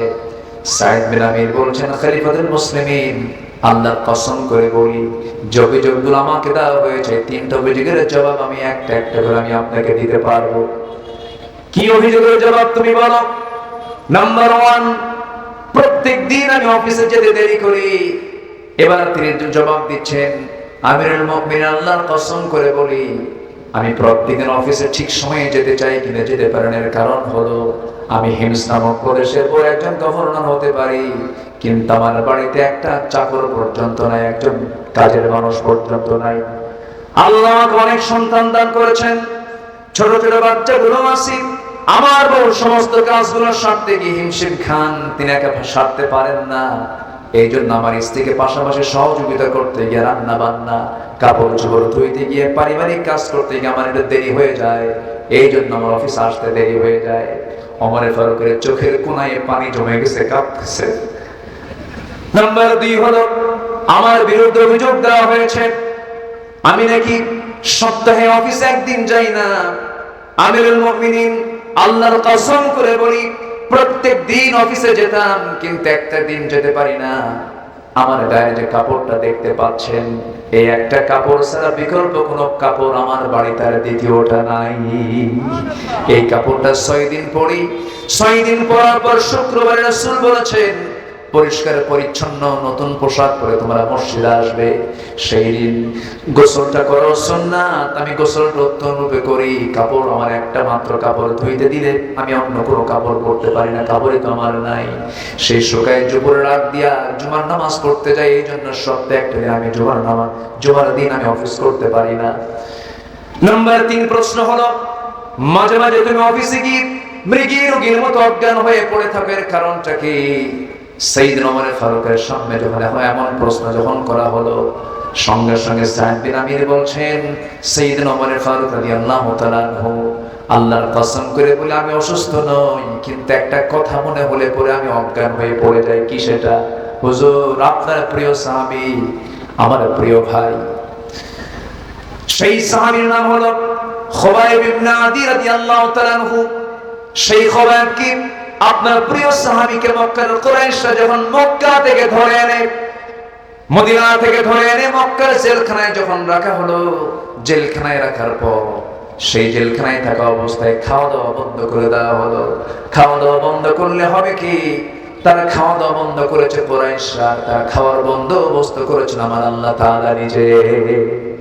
4টা মাস যখন খাওয়া দাওয়া হলো না, আল্লাহ তাআলা জান্নাতের খাবারগুলো তাকে খাওয়ায় দিলেন। কুরাইশরা মনে মনে চিন্তা করলো, খুবাইবকে যদি আমরা বেঁচে রাখি, মানুষ তো দিন গ্রহণ করা শুরু করে দেবে, খাওয়া ছাড়া একজন মানুষ কতক্ষণ বাঁচতে পারে? সেই খুবাইব বিন আদি রাদিয়াল্লাহু তাআলা আনহুর চোখের সামনে সাইদ বিন আমির সে সময় ইসলাম কবুল করেন না। তিনি বলছেন, আমিরুল মুমিনিন, আমি তখন ইসলাম কবুল করি নাই। আমি সাইদ বিন আমির, আমি নিজের চোখে দেখেছি খুবাইব বিন আদি রাদিয়াল্লাহু তাআলা আনহুকে আমার চোখের সামনে ধরে আনা হলো, 2 হাত বাঁধা হলো, 2 পা বাঁধা হলো। চোখের সামনে যখন হাত পা বাঁধা হবে, সেই সময় আমার ওই প্রিয় ভাই খুবাইব বলল, ও কুরাইশরা, তোমার আমার শেষ ওসিয়ত যদি পূরণ করতে চাও, আমার শেষ একটা ইচ্ছা আছে, সেটা হলো দুনিয়ার কারোর সঙ্গে দেখা করা নয়। আমি একটু ওযু বানাবো, 2 রাকাত নামাজ পড়বো। দুনিয়ার কারোর সঙ্গে সাক্ষাৎ আমি করতে চাই না। 2 রাকাত নামাজ আদায়ের মধ্য দিয়ে আমি আল্লাহর সঙ্গে সর্বশেষ কথা আমি নামাজের মধ্যে বলতে চাই। এই কথা বলে খুবাইব বিন আদি নামাজ শেষ করলেন। নামাজ শেষ করার সঙ্গে সঙ্গে কাউকে আর বলতে হলো না, স্বেচ্ছায় দৌড়ে দৌড়ে ফাঁসির মঞ্চের দিকে দৌড়ে দৌড়ে যাচ্ছেন খুবাইব বিন আদি রাদিয়াল্লাহু তাআলা আনহু। সবাই বলতেছে, খুবাইব রে, মানুষ কি মরার জন্য কেউ দৌড়ায় নাকি? খুবাইব বলছেন, তোমরা আমাকে আর আমার আল্লাহ আমাকে জান্নাতের হুরগুলো একটা একটা করে দেখায় দিতেছেন। যেরকম সুবহানাল্লাহ। সাইয়েদনা খুবাইব রাদিয়াল্লাহু তাআলা আনহু নামাজ শেষ করে একটা দোয়া করেন, আল্লাহ তাআলা আমি খোবায়ের মনে হয় বাঁচবো না, নাকের মধ্যে জান্নাতের সুঘ্রাণ পেতেছি, আমি মনে হয় দুনিয়া থেকে বিদায় হয়ে যাব, আজকে 4টা মাস রাসূলকে দেখতে পাই না, তোমার কাছে ক্ষমা চাই, তোমার কাছে প্রার্থনা করে আমি যদি দুনিয়া থেকে বিদায় নিয়ে নেই, আমার বিদায়ী সালামটা তুমি আল্লাহ নবীর দরবারে পৌঁছায়া দিও। এই কথা বলে ফাঁসির মঞ্চের দিকে তিনি রওনা দিয়ে দিলেন। এইদিকে আমার নবীজি মদিনার মসজিদে সাহাবায়ে কেরামকে নিয়ে কথা বলতে বলতে সামনে হঠাৎ করে দাঁড়ায় গেলেন আর দোয়া করছেন, সালামুন আলাইকা ইয়া খুবাইব, সালামুন আলাইকা ইয়া খুবাইব। সাইয়েদনা ওমর ফারুক সামনে দাঁড়ায় বলছে, হুজুর খুবাইবের জন্য আপনি সালাম দেন কেন, খুবাইবের কি হয়েছে? রাসূলকে দেখে বলেন, তোমরা কি জানো আমার খুবাইব দুনিয়াতে আর বেঁচে নাই, আমার খুবাইব জান্নাতের পাখি হয়ে জান্নাতের মধ্যে উড়ে বেড়াতেছে। সেই সাইয়েদনা আলী বলছেন, ভাই ওমর, সেই খুবাইবকে যখন ফাঁসির মঞ্চে যখন ঝুলানো হলো, ফাঁসি কাস্টে তুলে নিয়ে 2 হাত 2 পা বাঁধা হলো, আমার চোখের সামনে তার ডান হাতে একটা তরবারি মেরে দিল, ডান হাতটা ছিটকে পড়ে গেল, বাম হাতে তরবারি হাঁকা দিল, বাম হাতটা ছিটকে পড়ে গেল, চোখের সামনে নেজা তরবারি নিয়ে কলিজা বরাবর মেরে দিল, পিঠ দিয়ে বের হয়ে গেল। এই দৃশ্য যখন নিজের চোখে দেখতে পেলাম, আমি সেই সময় ইসলাম কবুল করি নাই, আমি কোনো প্রতিবাদ করলাম না কেন? এই চিন্তা আমার আসলে ইসলাম গ্রহণের পরে। সেই ইসলাম গ্রহণের পরে যখন আমার মাঝে মাঝে যখন খুবাইবের শাহাদাতের কথা যখন মনে হয়, আমি অফিসের মধ্যে হলেও মৃগী রোগীর মতো অজ্ঞান হয়ে জমিনে পড়ে থাকি। ওমর ফারুক রাদিয়াল্লাহু তাআলার সঙ্গে সঙ্গে খুবাইব সঙ্গে সঙ্গে সাইদ বিন আমিরকে বুকের সঙ্গে জড়ায়া ধরে বলছে, ও সাইদ, বুঝতে ভুল করেছিলাম, ওই হিমসের গভর্নরের দায়িত্ব আমি অন্য কাউকে দেব না, আমি সাইদ, আমি তোমাকে সেই জায়গায় আবার পুনর্দায়িত্ব দিয়ে দিলাম। যেরকম সুবহানাল্লাহ, যেরকম সুবহানাল্লাহ। এটাই হলো তাকওয়া। এটা কি বলেন তো? তাকওয়া। আমার বন্ধুগণ, তাকওয়া কেন অবলম্বন করব আমি? আল্লাহর ভয়টা আমি কেন আনবো? আখিরাতের চিন্তা আমার আনতে হবে কেন? এর মূল কারণ হলো, এই দুনিয়াতে মানুষ কখনো প্রশাসনের ভয়, র্যাবের ভয়, চিতার ভয়, কোবরার ভয়, প্রশাসনকে দেখে মানুষ কখনো ভালো হবে না। মানুষ ভালো হবে একমাত্র কার ভয়ে? আসতে বলবেন না, কার ভয়ে? আমরা ভয় করবো কাকে? আমরা হুকুম মেনে চলবো কার? আমার বন্ধুগণ, নাম্বার 2 হলো আল্লাহ তাআলা সুন্দর করে বলছেন, وَلْتَنْظُرْ نَفْسٌ مَا قَدَّمَتْ لِغَدٍ وَاتَّقُوا اللَّهَ। আল্লাহ তাআলা বলছেন নাম্বার 2 হলো তুমি লক্ষ্য করো নিজের জন্য আগামী দিনের জন্য কি তুমি পাঠাইছো, অর্থাৎ আখিরাতের জন্য তুমি কি পাঠালা, কি প্রস্তুতি নিয়েছো তার জন্য চিন্তা করো। আবার বলছেন ওয়াত্তাকুল্লাহ, আমি আল্লাহ, আমাকে ভয় করো, আমাকে ভয় করে। এই কথা একবার না, এক আয়াতে 2 বার। একবার না 2 বার? কবে বলেছেন? 2 বার বলেছেন। মাঝখানে বলছেন আগামী দিনের জন্য তুমি কি পাঠাচ্ছ, ওয়ালতানজুর, একটু নজর দে, একটু তাকায় দেখ, একটু খেয়াল কর আগামী দিনের জন্য তুমি কি নিয়ে আসলা। রাসূলকে একবার প্রশ্ন করা হলো, হুজুর সবচেয়ে চালাক লোকটাকে? রাসূল বলেন, যে মরার কথা বেশি স্মরণ করে। ক্বালা আকসারুকুম যিকরান লিল মাউত ওয়া আকসারুহুম ইসতি'দাদা। আল্লাহু আকবার। সম্মানিত ভাইরা, নাম্বার 3 হলো আল্লাহকে ভুলে না যাওয়া। কাকে ভুলে না যাওয়া বলেন তো? আল্লাহকে। আল্লাহকে ভুলে যাওয়ার লোক তো নাই মনে হয়। আল্লাহকে ভুলে যায় কখন? মানুষ যখন সে পাপ কাজ করে। পাপ কাজ করা মানে কি? সে কাকে ভুলে গেছে? আসতে বলে না, কাকে ভুলে গেছে?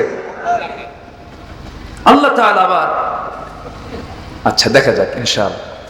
এখানে অনুরোধ আসছে, ঠিক আছে, আমি রক্ষা করার চেষ্টা করব ইনশাআল্লাহ।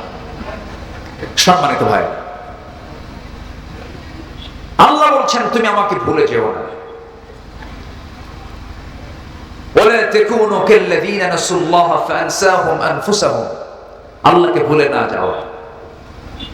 এই ভুলে যাওয়ার কথাটা আল্লাহ তাআলা আরেক জায়গায় বলছেন সূরা মুদ্দাসসিরের মধ্যে। আচ্ছা, আমি যে আয়াত ঘন ঘন বলছি, কষ্ট পাচ্ছেন না তো? আয়াত যদি ঘন ঘন হয় বরকত কমবে না বাড়বে? বাড়বে।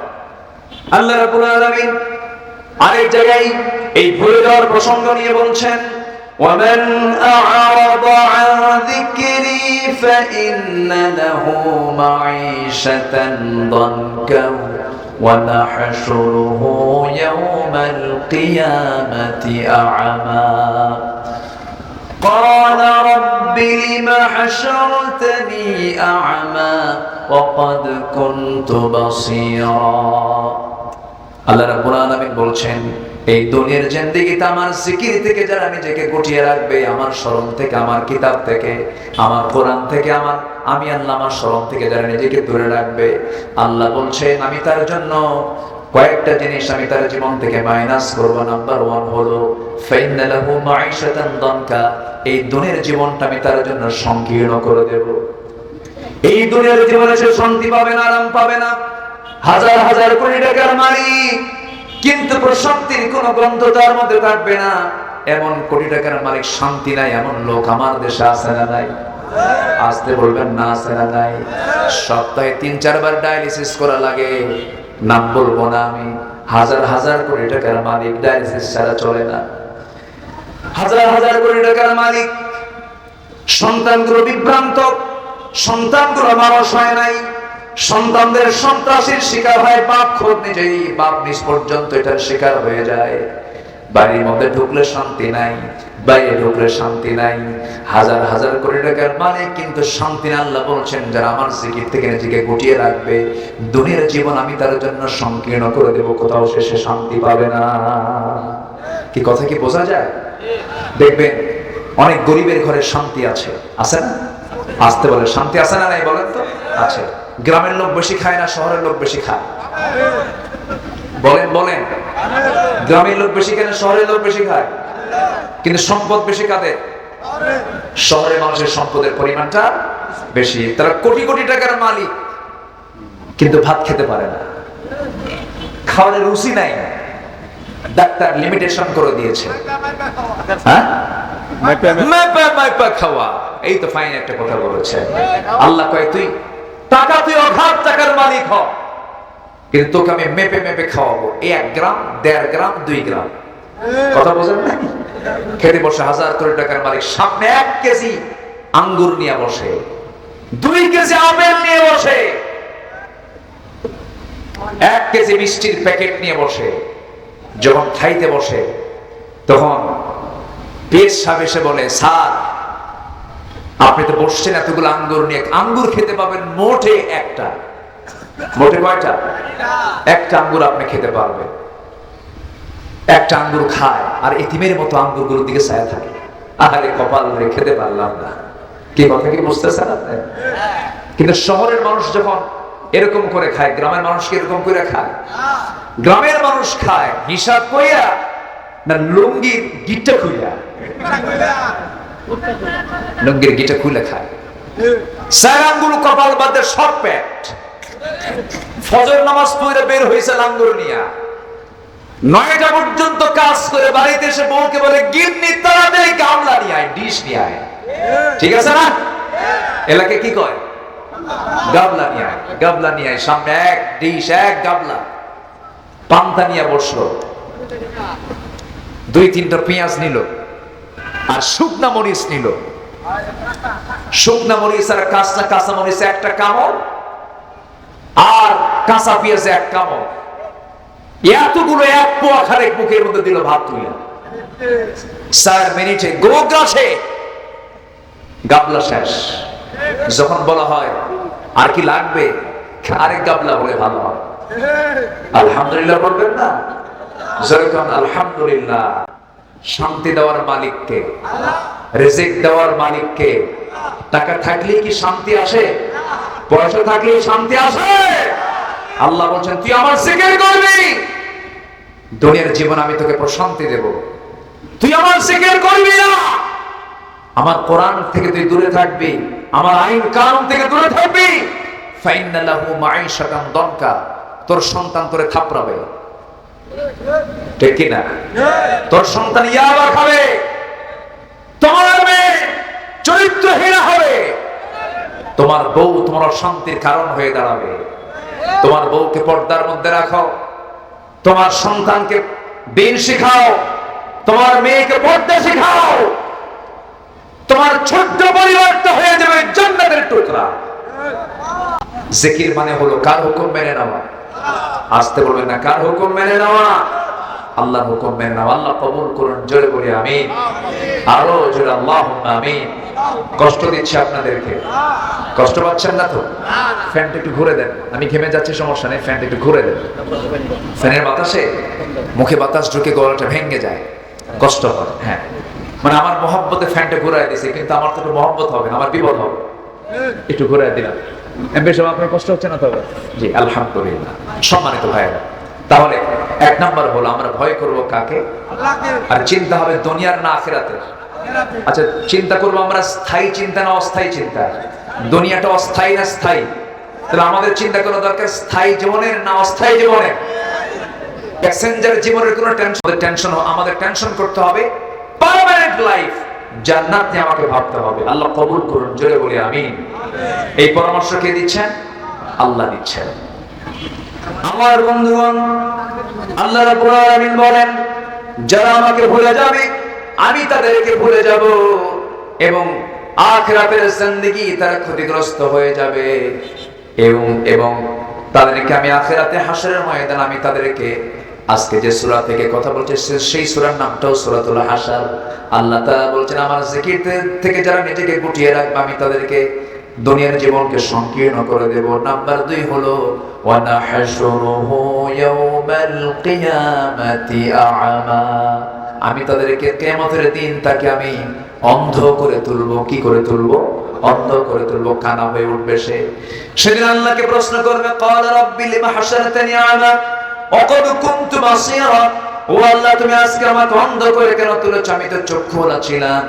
ক্বালা কাযালিকা তাতকা আয়াতুনা ফানাসিতাহা ওয়া কাযালিকাল ইয়াওমা তুনসা। আল্লাহ বলবেন, আমি তোকে দুনিয়ার জিন্দেগিতে চোখ দিয়েছিলাম, সবকিছু দিয়েছিলাম, কিন্তু তুই আমাকে ভুলে গিয়েছিস, আমাকে তুই স্মরণ করিস না। এই জন্য আজকের দিনে তুই আমাকে ভুলে যাবার কারণে দুনিয়াতে আজকের দিনে আমি তোকে ভুলে গেলাম। নাউযুবিল্লাহ। দুনিয়াতে ভুলবো না আল্লাহকে, আল্লাহ ভুলবেন না আখিরাতে। আর দুনিয়াতে ভুলবো আল্লাহকে, ভুলে যাবেন আখিরাতে কে? আল্লাহ আমাকে ভুলে যাবেন। আমার বন্ধুগণ, আল্লাহ কত সুন্দর করে বান্দাকে বুঝাইয়া দিচ্ছেন। এরপরে বান্দাকে বলছেন, বান্দা তুমি যদি এমনটা করো তাহলে তুমি ফাসিক হয়ে যাবে।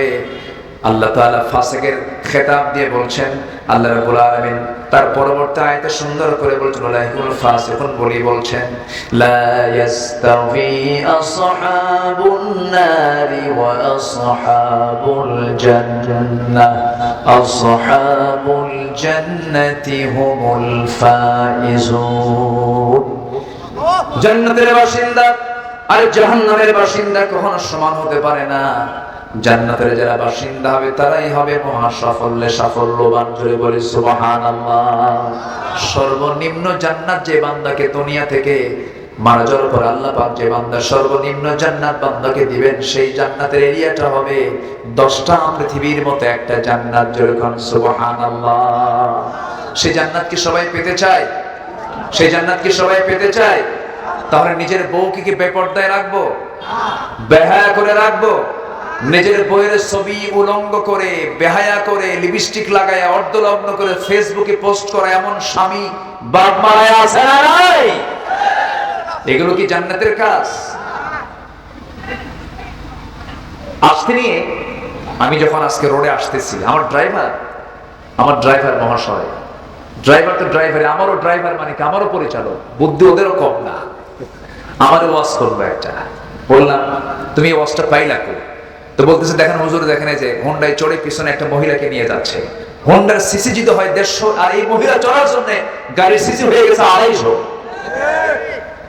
আছে না? আছে কি না? এই নোংরামিগুলো নিজের বউ আপনি নিজে দেখবেন, অন্যকে দেখাবেন কেন? নিজের বউয়ের ছবি ফেসবুকে পোস্ট করে বলে, আসুন আমার বউটাকে সবাই জামাতের সাথে দেখি। নাউযুবিল্লাহ। এগুলো জান্নাতের কাজ নয়। স্ত্রী, পরিবার, পরিজন, সন্তানাদি, মেয়েদেরকে পর্দায় রাখার দরকার আছে না? পর্দার হুকুম কি কোনো হুজুরের না আল্লাহ? পর্দার হুকুম কে দিয়েছেন? ইউদনিনা আলাইহিন্না মিন জালাবিবিহিন্না। আল্লাহ তাআলা একদম স্পষ্ট করে জানিয়ে দিয়েছেন সূরা নূরের ভিতরে, সূরা আহজাবের মধ্যে একদম স্পষ্ট করে পর্দার বিধানগুলো দিয়েছেন। আসুন আমরা আমাদের পরিবারকে, আমরা আমাদের নিজ জীবনকে আখিরাতের জন্য প্রস্তুত করি। আল্লাহ তাআলা সেই আয়াতকে ফলো করে আমাদের জীবনকে আখিরাতের জন্য প্রস্তুত করে রাখি, যেন আমরা সেই দিন বেইজ্জতের মুখোমুখি না হই।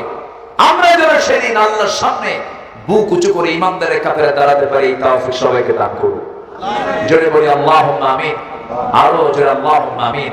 আজকের এই মাহফিলে সবচেয়ে নিকটতম এই মাহফিলের সঙ্গে, মাহফিল স্পটের সাথে যার বাড়ি আমাদের এমপি মহোদয়, আজকে টোটাল সময় তিনি পাশে বসে তার মূল্যবান সময় তিনি কোরআনের জন্য ব্যয় করেছেন। আমরা তার জন্য দোয়া করি। তিনি নবনির্বাচিত এমপি, নতুন এমপি তিনি হয়েছেন, নতুন দায়িত্ব তিনি গ্রহণ করেছেন। আল্লাহ তুমি তাকে ওমরের মতো ভূমিকা পালন করার তৌফিক দিয়ে দাও। আল্লাহ তুমি তাকে ওমরের মতো ন্যায়ের পথের প্রতীক বানিয়ে দাও, হককে চেনার তৌফিক দিয়ে দাও। জনগণের এই বিশাল আমানত অত্যন্ত যত্নের সাথে পালন করার তৌফিক তুমি আল্লাহ তাকে দিয়ে দাও। আল্লাহ তুমি তাকে দ্বীনের জন্য, কোরআনের জন্য কবুল করে দাও। আমরা এই আশাবাদ কামনা করছি। মাহফিল কমিটিকে ধন্যবাদ জানাচ্ছি। আমাদের প্রিন্সিপাল মহোদয়, হাজার হাজার ছাত্র, হাজার হাজার ওস্তাদ, হাজার হাজার আলেমের যিনি ওস্তাদ, আল্লাহ তুমি তাকেও কবুল করো। যারা আসছেন আল্লাহ তুমি তাদেরকেও কবুল করো। এবং আমরা একই সামিয়ানার নিচে বসে এই বৈশাখের খরতাপে, বৈর আবহাওয়ার মাঝেও যে আমরা কোরআনের জন্য সময়টা ব্যয় করলাম, এই সময়টা যেন আমাদের জান্নাতের কারণ হয়ে যায় এবং আরশ আজিমের ছায়ায় যেন আল্লাহ তাআলা আমাদেরকে একসঙ্গে থাকার তৌফিক দান করেন। এই আশীর্বাদ কামনা করছি। প্রায় 1টার কাছাকাছি বেজে যাচ্ছে। আমরা চাইবে এখন কার কাছে? আসতে বলবেন না, কার কাছে চাবো? আমরা আল্লাহর কাছে চাবো। সবাই বলে সুবহানাকা আল্লাহুম্মা ওয়া বিহামদিকা আশহাদু আল্লা ইলাহা ইল্লা আনতা আস্তাগফিরুকা ওয়া আতুবু ইলাইকা। চিৎকার মেরে বলি, ইয়া আল্লাহ, আমার জীবনে সাগীরা কবিরা, ছোট বড় সব গুনাহ তুমি আল্লাহ মাফ করে দাও, মাফ করে দাও। জোরে বলুন, ইয়া রাব্বাল আলামিন, ইয়া রাব্বাল আলামিন, ইয়া রাব্বাল আলামিন। সবাই নামাজের মতো করে বসি, আমরা আল্লাহর কাছে চাবো ইনশাআল্লাহ। আপনি দোয়া করে দেন। হ্যাঁ, সব আমি করব। পানির জন্য দোয়া করব। পানির দরকার আছে। সেদিন চিড়াগং মাহফিল ছিল বাঁশখালীতে। তো বাঁশখালী মাহফিল আমি বললাম, ভাই বৃষ্টি হয় না, আমরা বৃষ্টির জন্য দোয়া করি। এক পক্ষ দাঁড়ায়